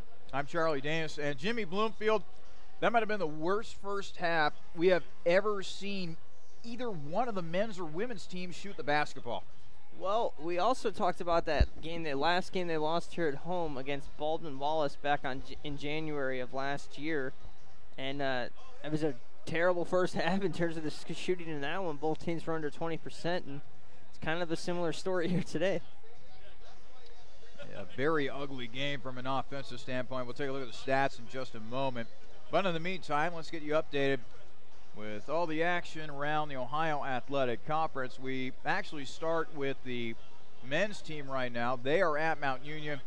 And, Jimmy, they trail the Purple Raiders 64-52 with 16:29 left to go in the second quarter. Mount Union already with 4 players in double figures in scoring. Yeah, I mean, Mount Union is one of the best teams in the men's side in the country. They've been ranked in the top 25 at points of this season. I think they've fallen out of the rankings since then, but still one of the best teams in the OAC at least, and it's been the big 3 on that men's side, and Capitals hung with them a little bit, but obviously it's a different story in the first half today. Let's now take a look at action around the women's side of things. Heidelberg with a 37-30 lead over Wilmington with 7:55 left to go in the third quarter. Muskingum with a 37-22 lead over Otterbein with 9:43 left to go in the third quarter. They're just about to start the second quarter at Ohio Northern. It's the Polar Bears all over John Carroll, 37-20 in that one. And finally, Baldwin Wallace leading Marietta 33-27 with 6:30 left to go in the third quarter. Let's now go ahead and take a look at the stats. Although I approach looking at these stats with some hesitancy, but oh well, we kind of have to do it for the halftime show. First for Mount Union, the Purple Raiders shot 36% from the field, 5 of 10 from beyond the arc, good for 50%. And they were 5 of 7 from the free throw line, good for 71.4%. Mount Union trotted out 16 different players in the first half. Your leading scorer for Mount Union at the half, surprisingly, is not Annie Bova, but Katie Reed. Reed with a solid first half showing, 7 points to go along with 7 rebounds as well. 3 points for Annie Bova. Bova only took 3 shots in that first half, making one of them, which was from three-point range. 3 points for Abby Wemhoff, 4 points for Kelsey Scott, 6 points for Abby Bartashevitz, 2 points for Sarah Grippy, 1 point for Jamie Sanborn, and 2 points for Aaron White. Meanwhile, for Capital, the Crusaders shot 13.8% from the field. Needless to say, that is not very good. 0 of 6 from three-point range, so 0% obviously from downtown. They did shoot very well from the free throw line, 9 of 10 from the cherry stripe, good for 90%. Leading scorer for Capital was Kristen Thompson. Thompson with 6 points, 7 rebounds, but only shot 2 of 8 from the field. Annika Watchman with 4 points, 2 points each for Nina Napolitano, Colleen Fondesi, and Sarah Junker, and 1 point for Chelsea Plough. And that's it in terms of scoring for Capital in that first half. In terms of rebounding, Capital holds the advantage 21-18 in that particular category. 12 turnovers apiece for each team. 5 steals for Mount Union as opposed to 4 for Capital. No assists for Capital, only 4 for Mount Union, Jimmy. Yeah, and the only thing really keeping Capital in this game right now has been the free throw shooting, mostly in that first quarter. Mount Union started to light it up there at the end of the half. They made threes on back-to-back possessions, which today is lighting it up. And luckily halftime came, and it looks like Mount Union was going to get ready to turn this thing into a blowout, but get a fresh new half. Interesting to see how Thompson responds. Looks like she's going to start the half off, but she's obviously playing through some pain right now, and hopefully she'll be able to be close to 100% here because they're going to need her to come back in this game. What does Capital need to do offensively, Jimmy, here in the second half? I don't even know. I mean, they're missing layups at the first part of the game, and then the second quarter, in the second half of that first quarter, they were just throwing up shots and not even making them. They weren't even close to the basket. They weren't even hitting rim. A couple of them just clank off the backboard, throwing up literal bricks at the rim and just kind of hoping they would go in. And they have no flow offensively. They really don't have anything I don't know what you can carry from that first half into the second half. I don't think there's anything you can even build on. So it kind of starting from scratch, and they've played poor 4 quarters against Wilmington. They played poor in the fourth quarter against Ohio Northern. So it's been 7 quarters in a row now where they haven't played that Capital basketball that we're used to seeing them play. Capital will have the ball to start the second half, and we are underway in the second half at the Capital Center. It is Capital trailing Mount Union 28-17. They go inside the Thompson on the right block. A quick pass, fumbled by Watchman, but gathered by Irwin, and now Irwin fouled by Abby Wimhoff. I guess get to the free throw line is the best thing you can do right now if you're Capital. They're 9 of 10 there, like you said. And at least you can make some free throws in this game, get to the free throw line, get Mount Union into some foul trouble, and slow this game down. First free throw is good for Irwin. The main thing is, Jimmy, Capital needs to slowly but surely chip away at this Mount Union lead. Not surprising, another sub already for Mount Union, and I wonder when the craziness of the subs is going to slow down for Mount Union. Well, we do know that Kelsey Scott is the first sub of the second half, one of what should be many for the Purple Raiders. As the second free throw missed by Irwin, the rebound taken by Bella Pecchia. It's Panchik now, top of the arc. She'll pass off to Bova, who will let loose a 3. That is no good. Tipped away, but Mount Union comes away with the rebound thanks to Katie Reed. Reed will drive back on in. A lot of contact there. Missed the shot, but the shot's no good. And then Irwin is able to rip it free from Pecchia. This crowd is waiting for anything to cheer for, Charlie. So if they can get a couple good possessions here, they're going to have the crowd behind them. It's going to make a big difference. Napolitano, she'll drive baseline, puts up a shot, missed it, and then the rebound is taken by Kelsey Scott. Katie Reed, meanwhile, quickly back at it with Mount Union. Now it's in the hands of Panchik. Back to Reed on the left wing. Now it's back to Panchik. Panchik at the top of the arc trying to drive towards the hoop, but she's cut off. Now she gives it on over. Jumper, no good for Pecchia, and the rebound taken by Thompson. Fed ahead to Simone Gage. Gage will now drive on in, and she was fouled by Scott, so Capital will get another player to go to the free throw line. In that Baldwin-Wallace game I was alluding to earlier, both teams actually shot under 30% in that game. It was 28% in the first half for Capital, and Baldwin-Wallace shot 24%. First half here, Mount Union shot 36%.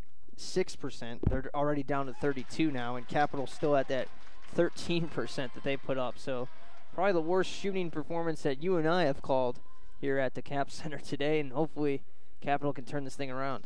Both free throws converted by Simone Gage. It's now an 8-point lead for Mount Union, 28-20. 8:33 remain in the third quarter. So at the very least, Capital is starting to peck away at this Mount Union lead. Scott, jumper no good. Thompson with a rebound. Fed ahead to Simone Gage. Gage in the open court. Gage got one man to beat. Floater in the lane. That is no good. Watchman gets the offensive rebound, and the putback is good for Annika. Getting into a little bit of a groove, and Mount Union couldn't be colder right now from the field. So now the Purple Raiders back with the basketball. Panchik, top of the arc, gets it over to Reed. Reed, three-pointer. That's going to be no good, and the rebound is taken by Napolitano. Now it's to Gage. Gage, bounce pass into Watchman. Watchman, wild shot, no good. Simone gets the offensive rebound somehow, some way. Yeah, I'm not so sure that shot Watchman took was not blocked. It looked like it was altered, at the very least.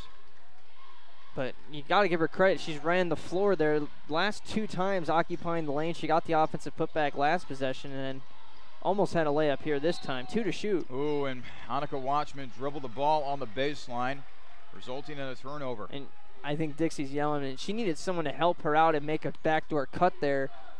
Give her something, because she dribbled it into the corner, 2 on the shot clock. That really didn't have much of a prayer to begin with. Didn't really have a lot of real estate to work with that time. 7:20 remain in the third quarter. Mount Union leading Capital 28-22. It is given to Kelsey Scott. Scott trying to pass it inside and does so to Pecchia. Now it's back out to Bova. Back inside to Pecchia. Pecchia dribbles a couple times, and now she will be called for a traveling violation. Took 1 too many steps that time. Capital back with the basketball. And now making a quick substitution is Mount Union. Abby Wimhoff comes back in. Kenahan sneaking in as well. They get it into Simone Gage. A low-scoring affair here at the Cap Center with Mount Union leading Capital 28-22 under 7 minutes to play in the third quarter. Flying in is Irwin, and she got fouled by Bella Pecchia, so now Irwin will once again go to the free throw line. This is not going to be a pretty second half here, but it's effective right now for Capital. They started the half on a 5-0 run. They're slowing the game down, giving themselves some time to get back in this thing, and they're only down by 6. First free throw, good for Irwin. And by the way, that's already the third team foul on Mount Union here in the third quarter. It really bears watching. Obviously, Mount Union plays a lot of players on their roster, as evidenced by those 16 players that played in the first half. But if you can get some people in trouble, or foul trouble, I should say, that'll really help Capital's cause as the second free throw is made. They do have 2 starters in foul trouble. Pecchia has 3 as well as Wemhoff. Kenahan, it's swung around to Reed. Reed for 3, that's no good. And the rebound is taken by Gage. Gage looking to push. Gage up the court, loses it, out of bounds. It will be Mount Union basketball. Ooh, I think that got touched by a Raider on the way out. The official at least didn't know. He looked towards the other official, and the two kind of agreed on the call rather than just guessing. Kenahan on the right wing. She'll dribble on in. Thought about a jumper, but pulls it out to Reed. Now they go inside to Grippy. Grippy fell and lost the ball out of bounds. It will be... No, hold on a minute here. They're going to call a foul against Capital. Yeah, the referee at midcourt called the foul, and the one under the basket said it was Capital basketball out of bounds. For goodness sake. Oh, nothing says disconnect like a call like that. Meanwhile, Bova loses the ball, and Irwin grabs it for Capital. Bounce pass to Annika Watchman, who finishes at the rim. It's now a 2-point lead for Mount Union. She is doing an incredible job of running the floor right now, and it's really Annie Bova's fault. Bova is assigned to Watchman, and she's just letting her run up the court, not even fouling her, and Capital's only down by 2. And now Dixie Jeffers is giving our officiating crew what for as both teams head into a timeout. We'll take a timeout as well. 6:06 remaining in the third quarter. It's Mount Union 28, Capital 26. This is your home for Crusaders women's basketball, the Capital Sports Network.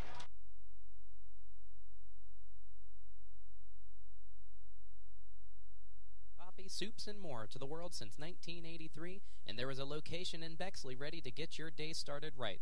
Located on 2510 East Main Street, Bruegger's is open Monday through Friday from 5:30 a.m. to 4 p.m. and Saturdays and Sundays from 6:30 a.m. to 4 p.m. Bruegger's also can cater your next event and can be reached by phone at 614-236-4000. Bruegger's Bagels is proud to support Capital University Athletics. Back here at the Capital Center under 6 minutes to play. Capital's only down by 2 against Mount Union, and now a traveling violation called against the Purple Raiders, called against Abby Wemhoff, Capital ball. Jimmy, you have an update for the men's side. Yeah, the men are only down by 2 all of a sudden also, so it's been a nice little 15 minutes here for Capital basketball. Well, let's see if they can keep it up here as a foul called against Mount Union. Colleen Kenahan was impeding the progress of Simone Gage. It's the 4th foul for the team. And now coming in, the gal with the impronounceable last name, Abby Bartashevitz. Actually, as I say it more and more, it's becoming easier and easier to pronounce. It's intimidating when you look at it on paper, but thank you to the Mount Union Sports Info staff for the pronunciation guide that's come in handy today. As my tutor, Kathy Stobbs, would stress, repetition, repetition, repetition. The shot is missed by Watchman, and the rebound is taken by Sarah Grippy for Mount Union. Bartashevitz over to Kenahan. Kenahan for a 3. That's no good. Rebound taken by Watchman. Has a chance to run. Annika, bounce pass into Simone, who gets fouled hard by Sarah Grippy. And now Simone will head to the free throw line. I think Grippy took more punishment than Gage did. Her head hit that covering that covers the bottom of the backboard as she was sliding out of bounds near the baseline. Yeah, Gage is a little shaken up. I mean, Grippy at least knew she was going to be going to the ground when she went there. Gage kind of, I think, just got taken by surprise there. And Capital is now winning on the men's side with 10 minutes left to go. How about that? They were down by as much as 12 points. Simone misses the first free throw. They were down 16 at half, actually, and they've outscored Mount Union 30-13 in the first 10 minutes of the half. Holy cow. Andy Winters must have had a really good halftime speech. And Minch at 29, Michael Green at 20 for Capital. Second free throw made by Gage, and now it's only a 1-point lead for Mount Union, 28-27. 5:21 remaining in the third quarter. Still a lot of time left in this game, and Capital has made the necessary halftime adjustments. They have outscored Mount Union 10-0 in the third quarter. Bova, who continues to be really quiet, passes off to Bartashevich for three. That's no good, and the rebound is grabbed by Colleen Fondesi. Capital looking to take the lead here now. Gage, cross half court, to the right wing, being guarded by Bova. Simone will pass off to Nina. Now it's over to Colleen. Colleen dribbles in, jumper in the lane, no good for Colleen as the rebound is taken by Grippy. Grippy now quickly past half court for Mount Union, lost it out of bounds, and it will be Mount Union basketball still. End of the ball game for Mount Union, by the way, Cassie Hennessy, 5'9" junior from Lancaster, Ohio. She gets it into Bartashevich. Now it's over to Bova. Bova inside to Grippy. Now it's back out to Bartashevich. Bartashevich has her pass picked off by Simone Gage. Here comes Simone. Down the lane, off the glass. No good for Simone. And now a foul's called on the floor against Mount Union as the fouls continue to pile up for the Purple Raiders. Over the back's the call, and that should be the 5th foul. So they're going to have a shot here. Yeah, they're going to be taking free throws. So Nina Napolitano will now head to the free throw line. So it doesn't really matter that's on the floor because Napolitano's going to get her 2 anyway. And a chance for Capital to take a lead. Nina makes her first free throw attempt and a 78% free throw shooter. Actually 89.2% free throw shooter, excuse me. Sounds more right. I got her foul shooting percentage mixed up with Jenna Irwin. 78% is still pretty good, though. And she misses the second one. So we have ourselves a tie ball game. 28 all. 4:21 remain in the third quarter. Annika Alkire inside, and the layup is converted by Aaron White. It's back up to a 2-point lead for Mount Union. 30-28, 4:10 remain in the third quarter. No one was in the same area code as White there underneath. A complete blown assignment by somebody. Trying to get it in to Thompson. Yep, the ball was kicked by Bova. It's a very late whistle. So now Pla will check in for Capital, taking the place of Fondesi on the floor. Capital down by 2, 4 minutes to play in the third quarter. Wonders if we'll see some Junker come in towards the last couple minutes of this half, give Thompson some rest. Junker only had 2 points in that first half, but I thought she played pretty well, Jimmy. Defensively, it was very good. Napolitano drives in, 2 seconds. They won't be able to get a shot off in time as Napolitano was passing it to Thompson. KT didn't have a chance to launch it, and it's a turnover for Capital. Yeah, that's as much on the bench as on the team. You, as a bench player, you got to pay attention to the clock, and when it's running down, you know, get that timer going, 5, 4, 3, yell it out. It looked like the players had no idea that the clock was running out there. 3:32 remain in the third quarter. Mount Union up by 2. Missed jumper, no good, and the rebound taken by Thompson. Fed ahead to Simone. Simone will begin operation at the right wing.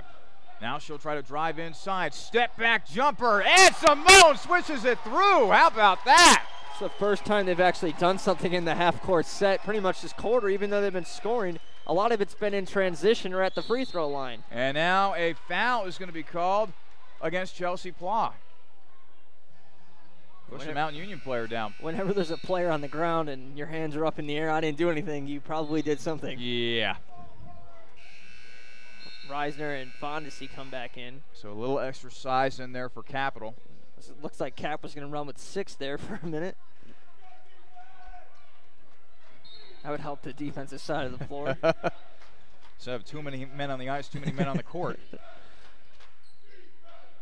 Passed out to the perimeter, but Mount Union turns it over. Annika Alkire's foot was on the end line. Those are the turnovers that really hurt. No one near you. You're just trying to make a pass and continue the offense, but you step out of bounds unforced. 18 turnovers, meanwhile, for Mount Union. 15 for Capital.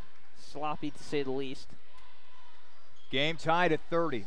2:45 remain in the third quarter. Gage gets a screen from Thompson. Now to Reisner. Back inside the Thompson. Outside the Nina. 8 on the shot clock. Back out to Simone for three. Simone swishes it through, and Capital grabs the lead, 33-30. Largest lead of the day for Cap.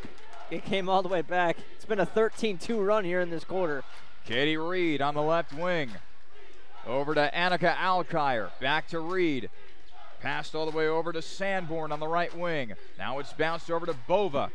9 seconds on the clock. And now a foul called on Capital as two Mount Union players tripped over one another. Reed toppled over Aaron White. It was actually a 16-2 run, to correct myself, to start this quarter off here. So Irwin's checking in for Fondesi. Gage now, meanwhile, at 8 points and 3 assists. Thompson, 6 points, 10 rebounds. Watchman, 8 points, 4 rebounds. Starting to get some good stats here that we can report. Building and building and building. You got to like that. You got to like that trend.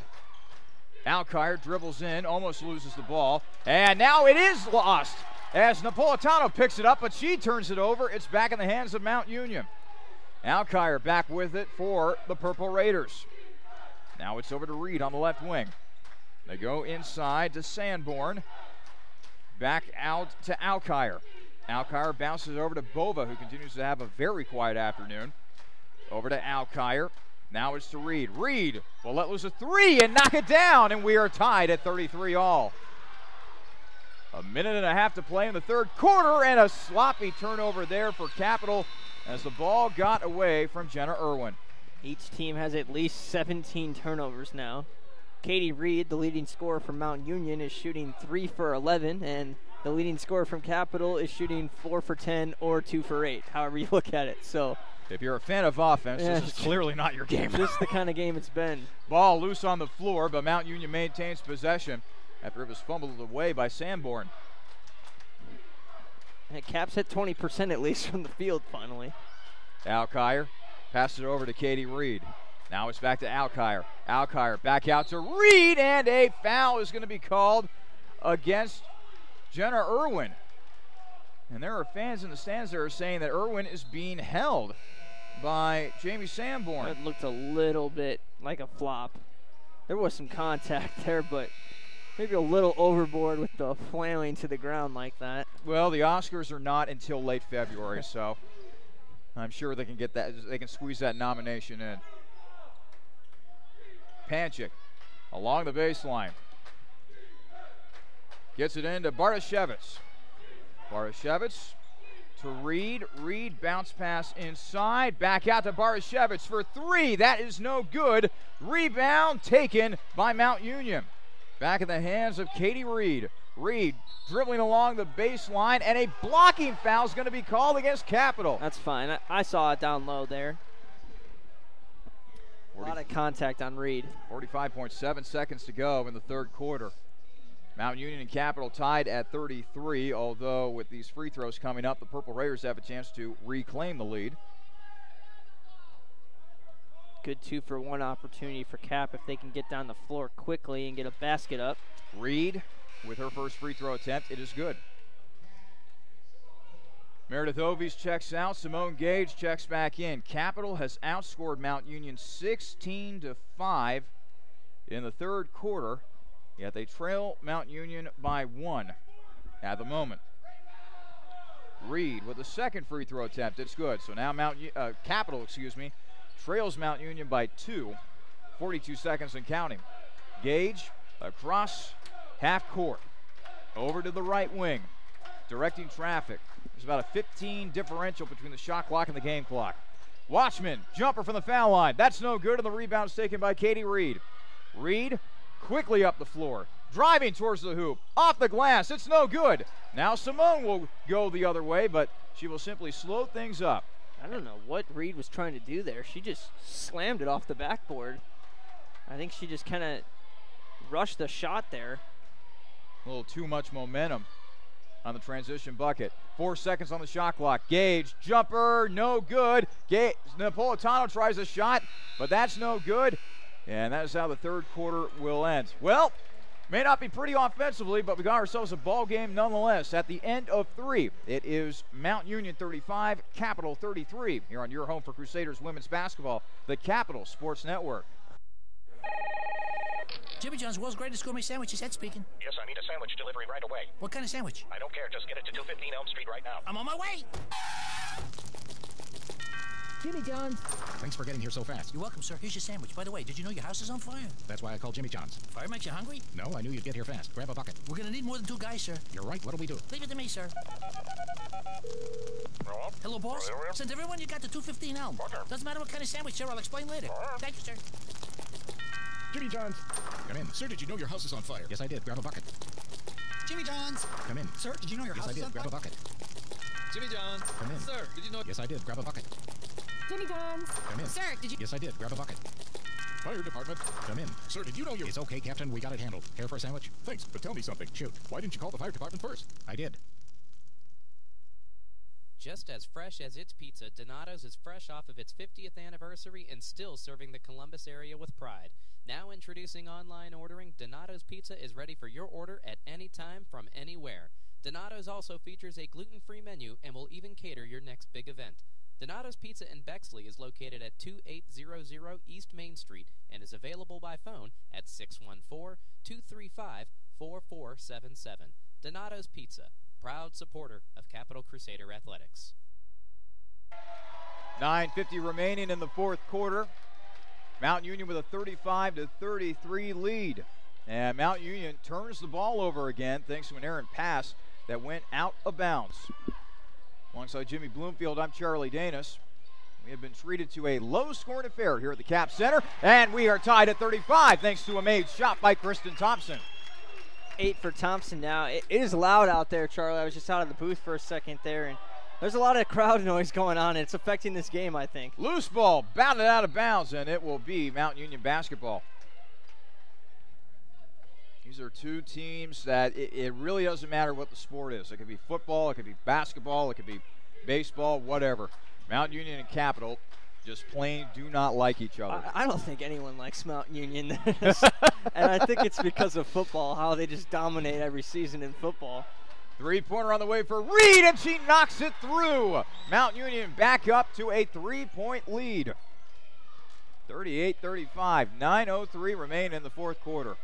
Kind of finish that point, though. I mean, if a lot of teams in a conference don't like you, that kind of speaks to the success that you've had. You don't hate bad teams for any reason. You hate the good ones for beating you so much. Hate with a twinge of jealousy, I would assume. Exactly. And an offensive foul called against Capital. Not a lot of contact there. We've seen a lot of those fouls called against both teams today. It has been both ways, and that is a good point. But well, I don't know about that one. Shayna Panchik with the ball from Mount Union. She's at the right wing. Bounces it over to Katie Reed.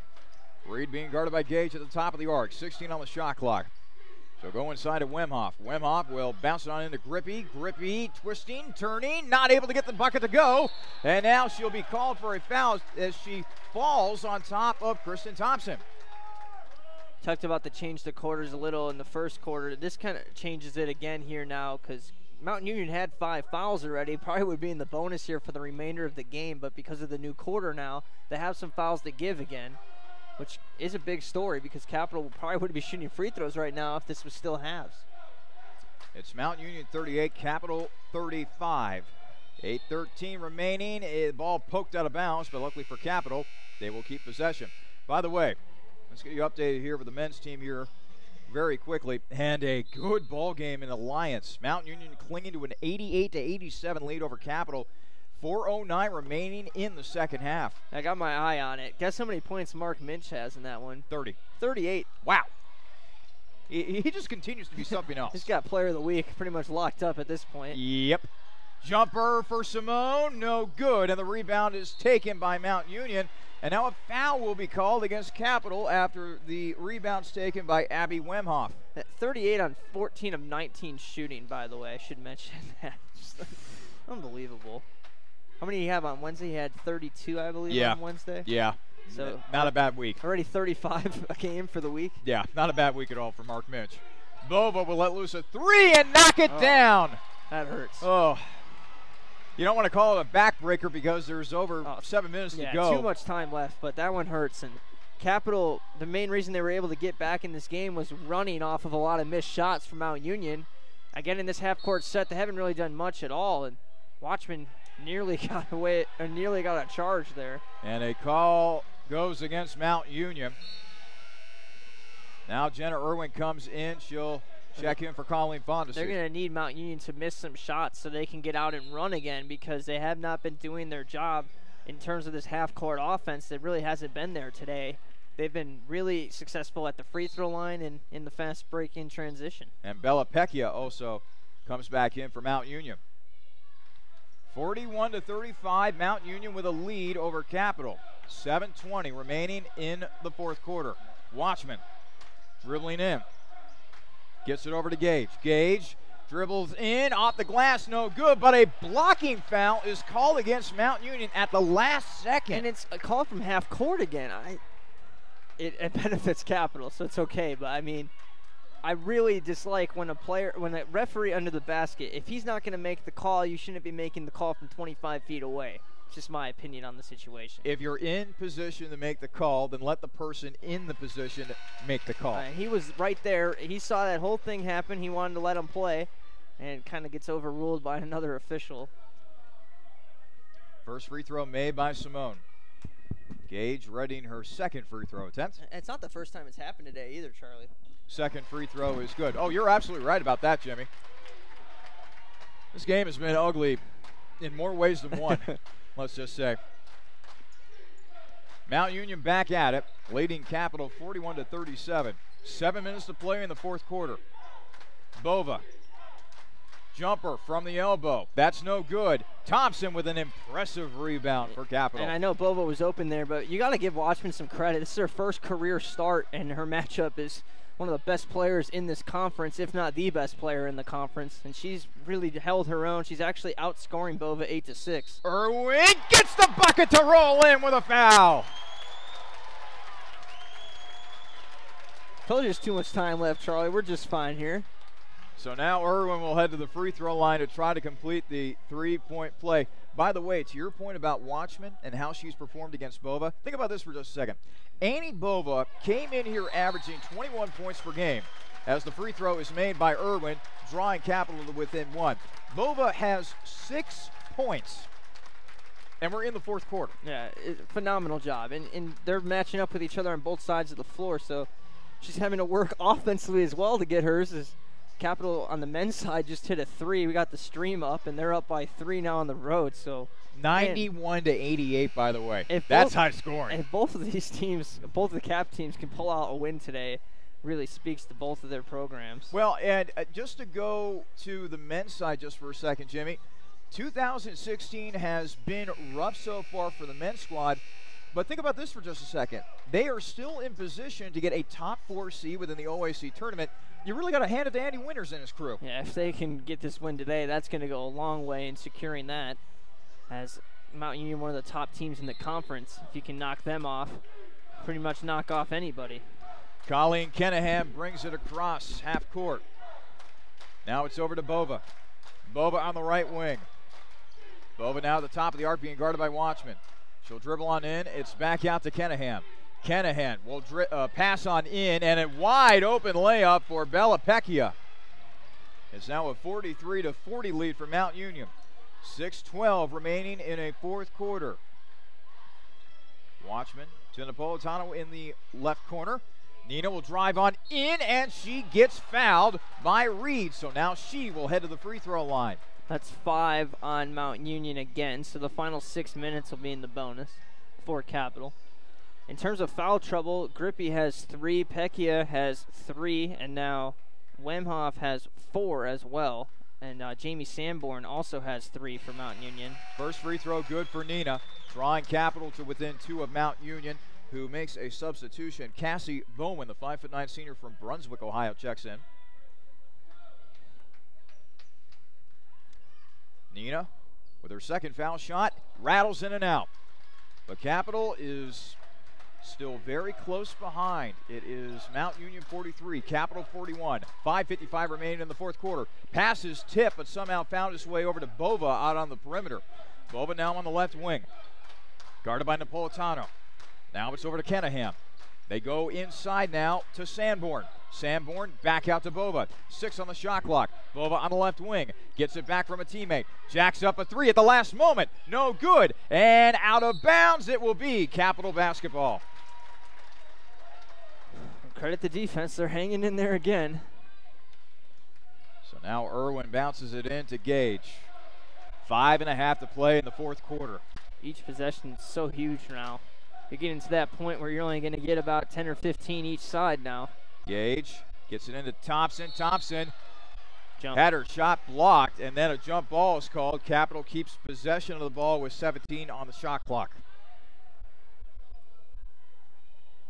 So Gage will be the trigger man, inbounding it from the baseline. Gets it into Watchman. Watchman into Irwin. Irwin tries to dribble in, back out to Thompson, now over to Gage. Simone at the top of the arc. She'll dribble in. Step back jumper. Good for Simone Gage.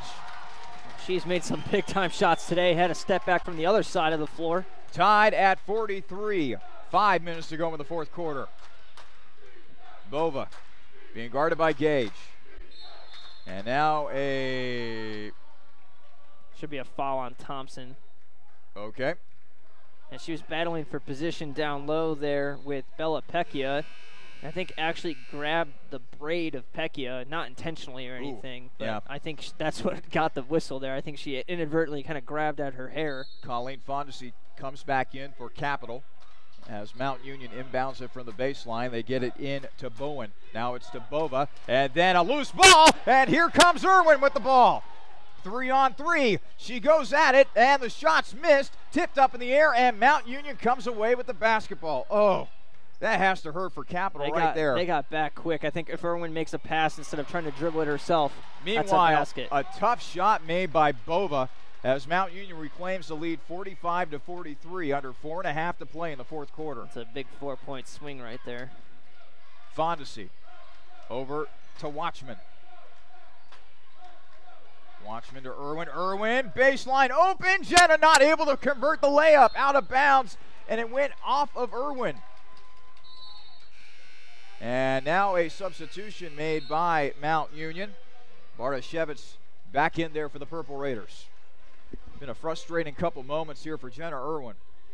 We're so accustomed to seeing her finish along the baseline. Yeah, she's been the best scorer on this team last year especially. Hasn't really had that big year this year. Simone nearly tips it away, but Bova gets it back for Mount Union. 15 on the shot clock. Bartashevitz being guarded by Watchman. Now it's over to Reed. Reed on the left wing.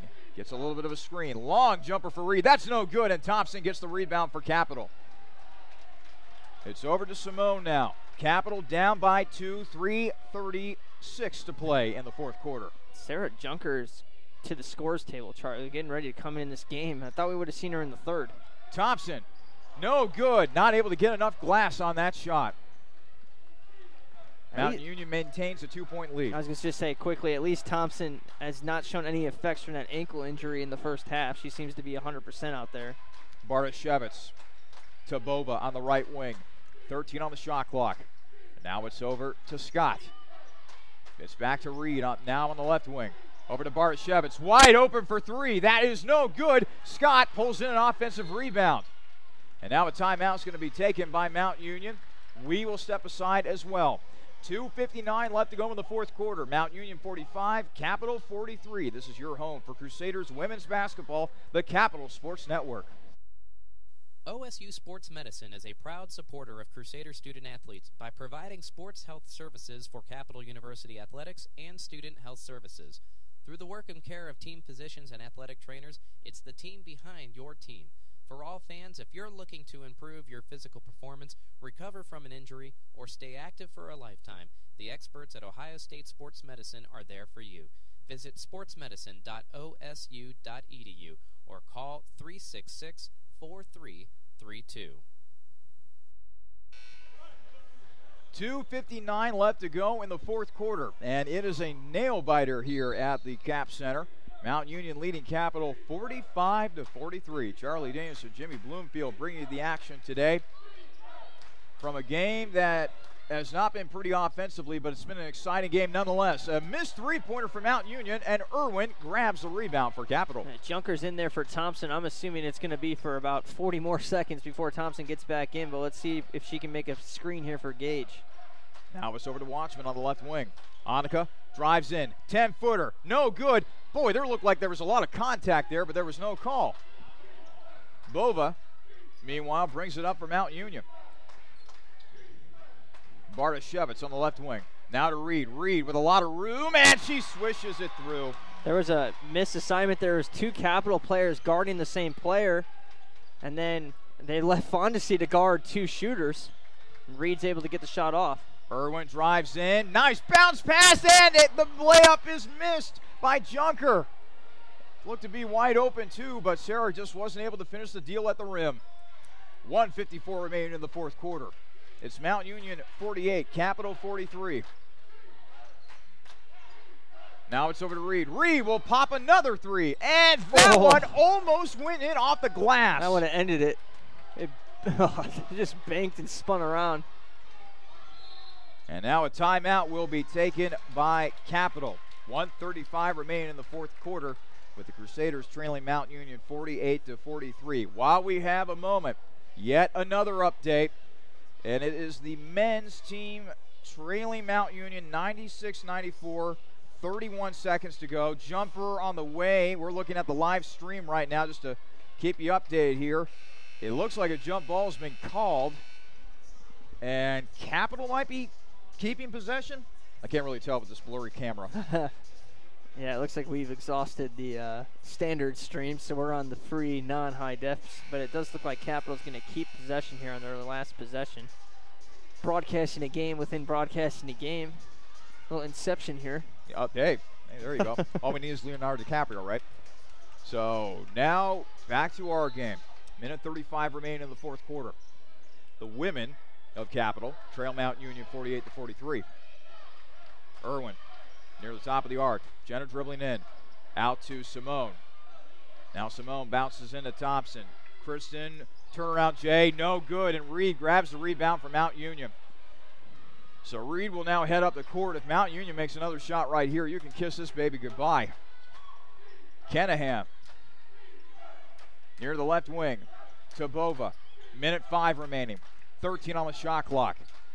Give and go action. Bova drives in, not able to make the shot, but she was fouled on the play, and boy, Colleen Fondesi took the brunt of that hit.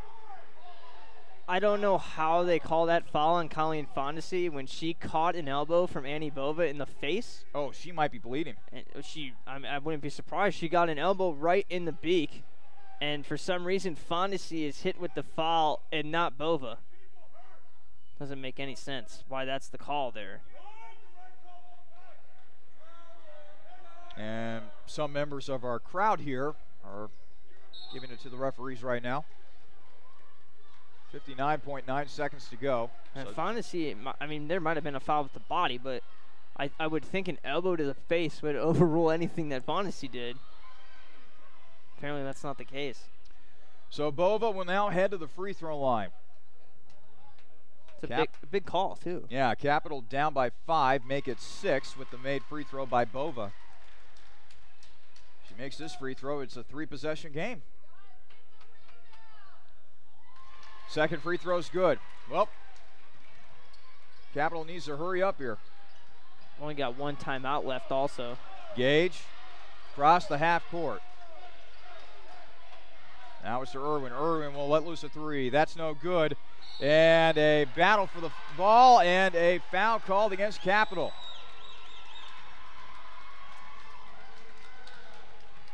Looks like they're going to get Simone Gage with the foul. And Mount Union will once again shoot some free throws. If Mount Union goes on to win this game, boy, what a frustrating week it has been for Capital women's basketball. First free throw made. This team had won 8 straight games, had risen in the polls all the way up to top 15 in the country. They go on the road and lose a stunner to Wilmington, and now today in a game that they had just gotten off to a really slow start offensively, things just looking quite frankly bleak for the Crusaders, who trail Mount Union 52-43, 47.1 seconds to go. Meanwhile, Jimmy, let's get back to the men's game here for a moment. Well, what do you got for us? And Mount Union is at the line right now. Capital wasn't able to score after that timeout. Missed free throw. And Mount Union leads right now 97-94, but scoreboard not always in sync with the stream at times, so it is a little bit of a guessing game right now. But I believe Capital is going to have the ball down by 3 here coming out of a timeout. Actually, there's no timeouts. They're bringing it up the court now, and again, this could be delayed. They're dribbling it up the court, and a 3-ball from the corner is good at the buzzer. Oh, my goodness. Oh, it was right at the buzzer, but I don't know if it might have been too late because Mount Union is celebrating. Or was that only a 2-pointer? I don't know. It was only a 2, I think. Oh. His foot was on the line. Are you kidding me? Wow. Oh, that's insane. They made a buzzer beater, but his foot was on the line in the corner, so Capital is going to lose by a point. Oh, my goodness. 97-96 is your final in Alliance. Meanwhile, Gage drives in and scores. Capital still not dead in this game. Mount Union 52, Capital 45, 38 seconds and counting, and now Capital will have no choice but to foul here. And now Bova will head to the free throw line. Not the girl you want to foul either. No, one of the best free throw shooters the OAC has to offer. Boy, but again, another tough loss for the men's team for Capital. How many times have we seen the men's team, as Bova misses the first free throw, seem to rally back from a big deficit, take the lead, but they just can't close the deal when closing time comes? It was 94-94 with 1:30 left there. 3 free throws by Mount Union gave them their lead. 3-pointer by Irwin, no good. Air ball, and the rebound is taken by Reed, and this game is basically over. I hate to say it. Reed is fouled. She'll head to the free throw line. Capital down by 8 with 22.6 seconds to go. It was Michael Green who made the shot at the buzzer. It was only 2 points. Capital scored 54 points in the second half. And they still lose. Green and Minch combined for 68 of the team's 96. Oh, mercy. They still couldn't pull out a victory. Wow. Reed makes the first free throw.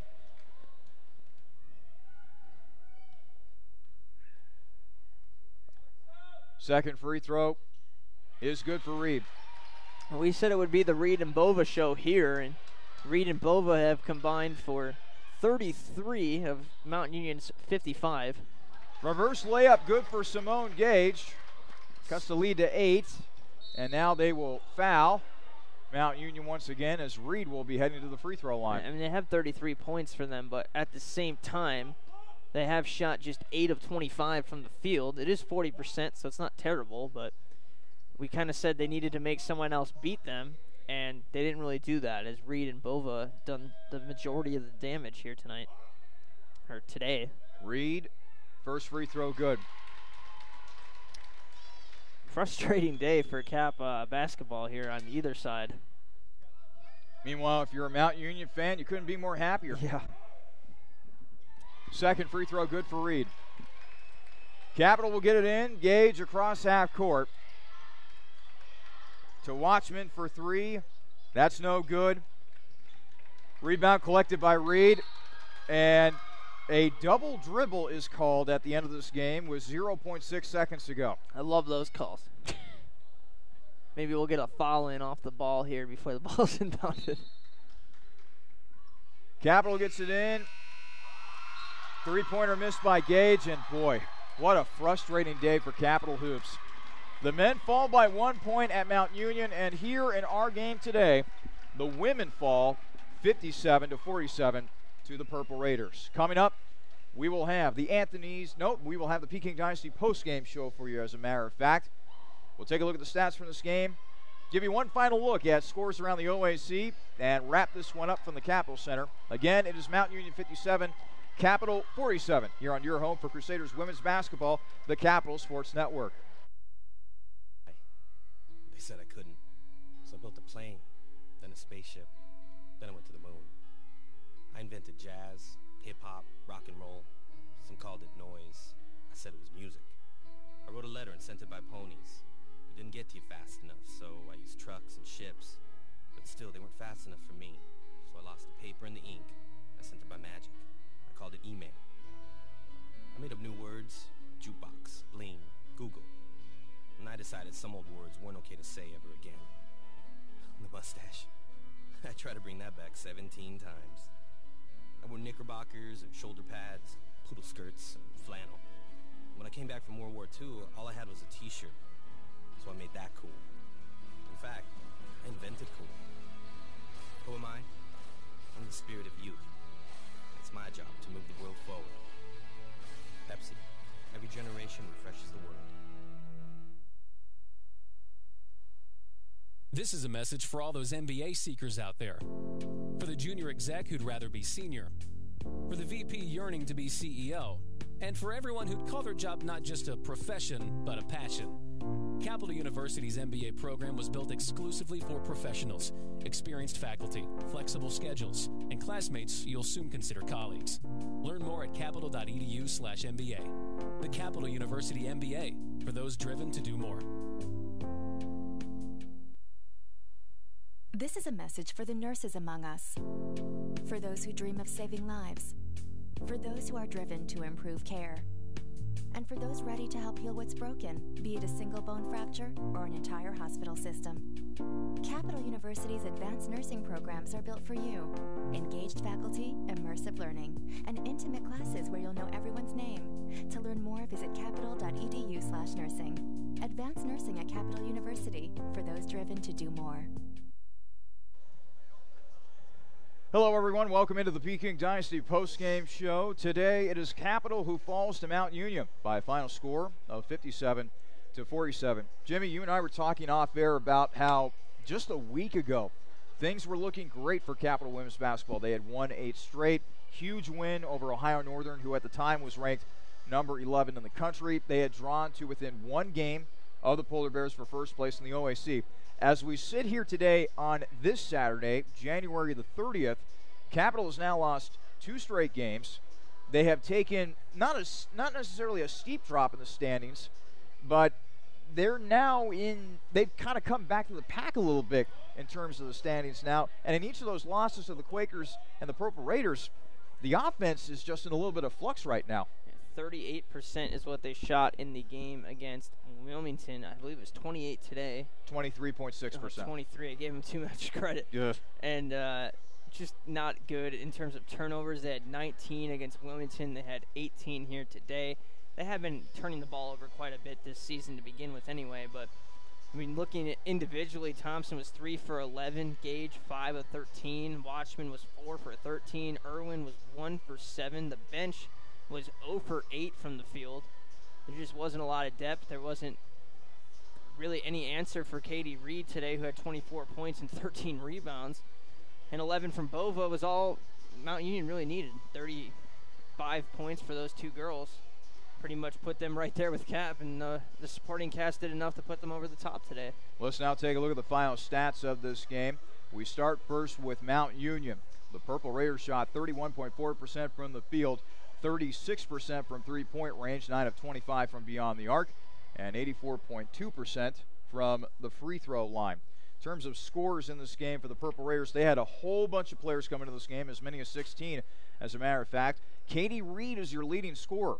Reed, 24 points on 5 of 16 shooting, 4 of 9 from three-point range, and a perfect 10 of 10 from the free throw line. Annie Bova, who came in here averaging 21 points per game, second best in the OAC, only had 11 in this game on 3 of 9 shooting, 2 of 5 from three-point range, 3 of 4 from the foul line. 2 points for Bella Pecchia, 3 points for Abby Wemhoff, 4 points for Kelsey Scott to go along with 7 rebounds, 6 points for Abby Bartashevitz, 2 points for Sarah Grippy, and 1 point for Jamie Sanborn. Meanwhile, for Capital, the Crusaders shot 23.6% from the field, 1 of 10 from beyond the arc, 10% from three-point range, 20 of 25 from the free throw line, good for 80%. Simone Gage led all Capital scorers with 16 points, 4 rebounds, and 1 assist. 8 points each for Kristen Thompson and Annika Watchman. 4 points for Nina Napolitano. 6 points for Jenna Irwin. 2 points each for Colleen Fondesi and Sarah Junker, and 1 point for Chelsea Plough. In terms of other statistics from this game, Mount Union ended up winning the rebounding battle 40-39. 22 turnovers for Mount Union as opposed to only 18 for Capital. 8 assists for Mount Union, 2 assists for Capital, 9 steals for Capital, 6 steals for Mount Union. And Mount Union actually played 18 of their 19 players on their roster in this game, and it wasn't like they came in garbage time or anything like that. They all played at various points throughout the game. That is saying something in terms of team win, literally a team win. Yeah, today. Seriously, we see so often either at the men's or the women's level where you have a rotation of players. Some teams play a little rotation of 7, maybe 8. To see that type of number in a basketball game like this today, I mean, that's saying something, Jimmy. Yeah, it's very odd, and it worked for Mount Union. They kept fresh bodies in there, and they're even better off for the future now. Again, those players got experience, and eventually it's going to come down to a point where they're going to need some of these supporting players to have a breakout game, and now they've all got some experience to build on.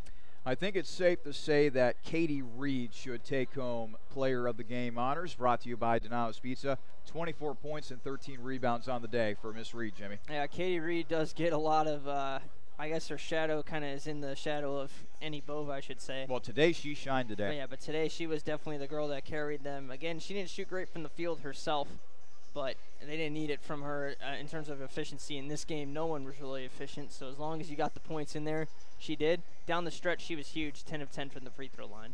We'll take a quick break. When we come back, we'll wrap things up from the Capitol Center. This is the Peking Dynasty postgame show here on your home for Crusaders women's basketball, the Capital Sports Network.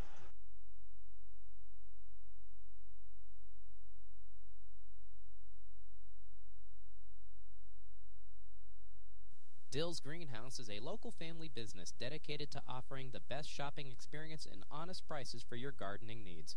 If you're in need of annuals, perennials, vegetable plants, or any variety of gardening tools and resources, Dill's Greenhouse is more than happy to get you on the right path. Dill's Greenhouse is located at 5800 Rager Road in Groveport, Ohio, and is open 7 days a week. Visit them online for more information at dillsgreenhouse.net. Dill's Greenhouse. Only nature does it better. Welcome back to the Peking Dynasty postgame show. Capital falls to Mount Union today, 57-47. Jimmy, as we wrap things up here about this game, there were a lot of things in this game that, let's just face it, were just plain ugly for Capital. What's the one most discouraging thing that you take away from this game? I did not like the half-court offense today. Even when they got going, as I said a couple times during the game, the fast break was really what brought them back into this game, and then the free throw shooting because Mount Union kept fouling. Those were the two biggest things that kept Capital in this game. The free throws in the first half kept them in this game as well. So that is my most discouraging thing for sure. I think the defense played pretty well, but just the half-court offense in general was just not there at all. Let's get you out with some scores here in the OAC. A final at Heidelberg. The Berg defeats Wilmington 74-66. Meanwhile, they have gone to overtime at Muskingum, and the Muskies are losing to Otterbein 64-57. 25 seconds left to go in that game. Ohio Northern all over John Carroll today, 68-45. And Baldwin Wallace defeats Marietta 67-52. So our next women's basketball game will actually be Wednesday. The women host Marietta. Jimmy, Marietta, one of those teams that had a lot of young players last year, a year older, a year wiser. They gave Capital all that they could handle in the first matchup of the season, taking them to overtime before the Crusaders won that game. The competition really doesn't get any easier from here on out. And Marietta fighting for a playoff spot right now. They're currently tied for 7th entering today, I believe, in the standings. So, yeah, this is a big game for them as well as they try to get into that top 6, get a first-round home game. The 5-6 plays 7-8 in the first round, so a 6 seed does get a home game in the tournament, bizarrely as that is, and that's something worth fighting for Marietta for sure. And hopefully Capital doesn't lose 2 in a row here at home. The last time they lost at home, they had lost the previous game as well to Hope College. So they had back-to-back losses in January of last year here at the Cap Center, and let's hope they can avoid that. But, man, they really need to play better. The last 2 games now and the last quarter of that Ohio Northern game, they just have not looked like the same Capital team that we saw in the first half of that Ohio Northern game or that game against Calvin or, just different games this season where they've kind of dominated. And we have not seen that here. And at least they've hit this rough patch now. They got 6 games to kind of figure things out. If they hit this rough patch at the end of February, this would be a big issue going forward. But they still got 6 games to kind of figure this thing out, turn it around, and that starts with Marietta on Wednesday. The Crusaders will take on the Pioneers this Wednesday. Tip-off is scheduled for 7:30, which means that we will get things started. The Rusty Bucket pregame show at 7 o'clock. For my broadcast partner, Jimmy Bloomfield, this is Charlie Daniels saying one final time. The final score today from the Capital Center, it is Mount Union 57, Capital 47. We will see you on Wednesday night when Capital entertains the Pioneers of Marietta. Ladies and gentlemen, enjoy the rest of your weekend.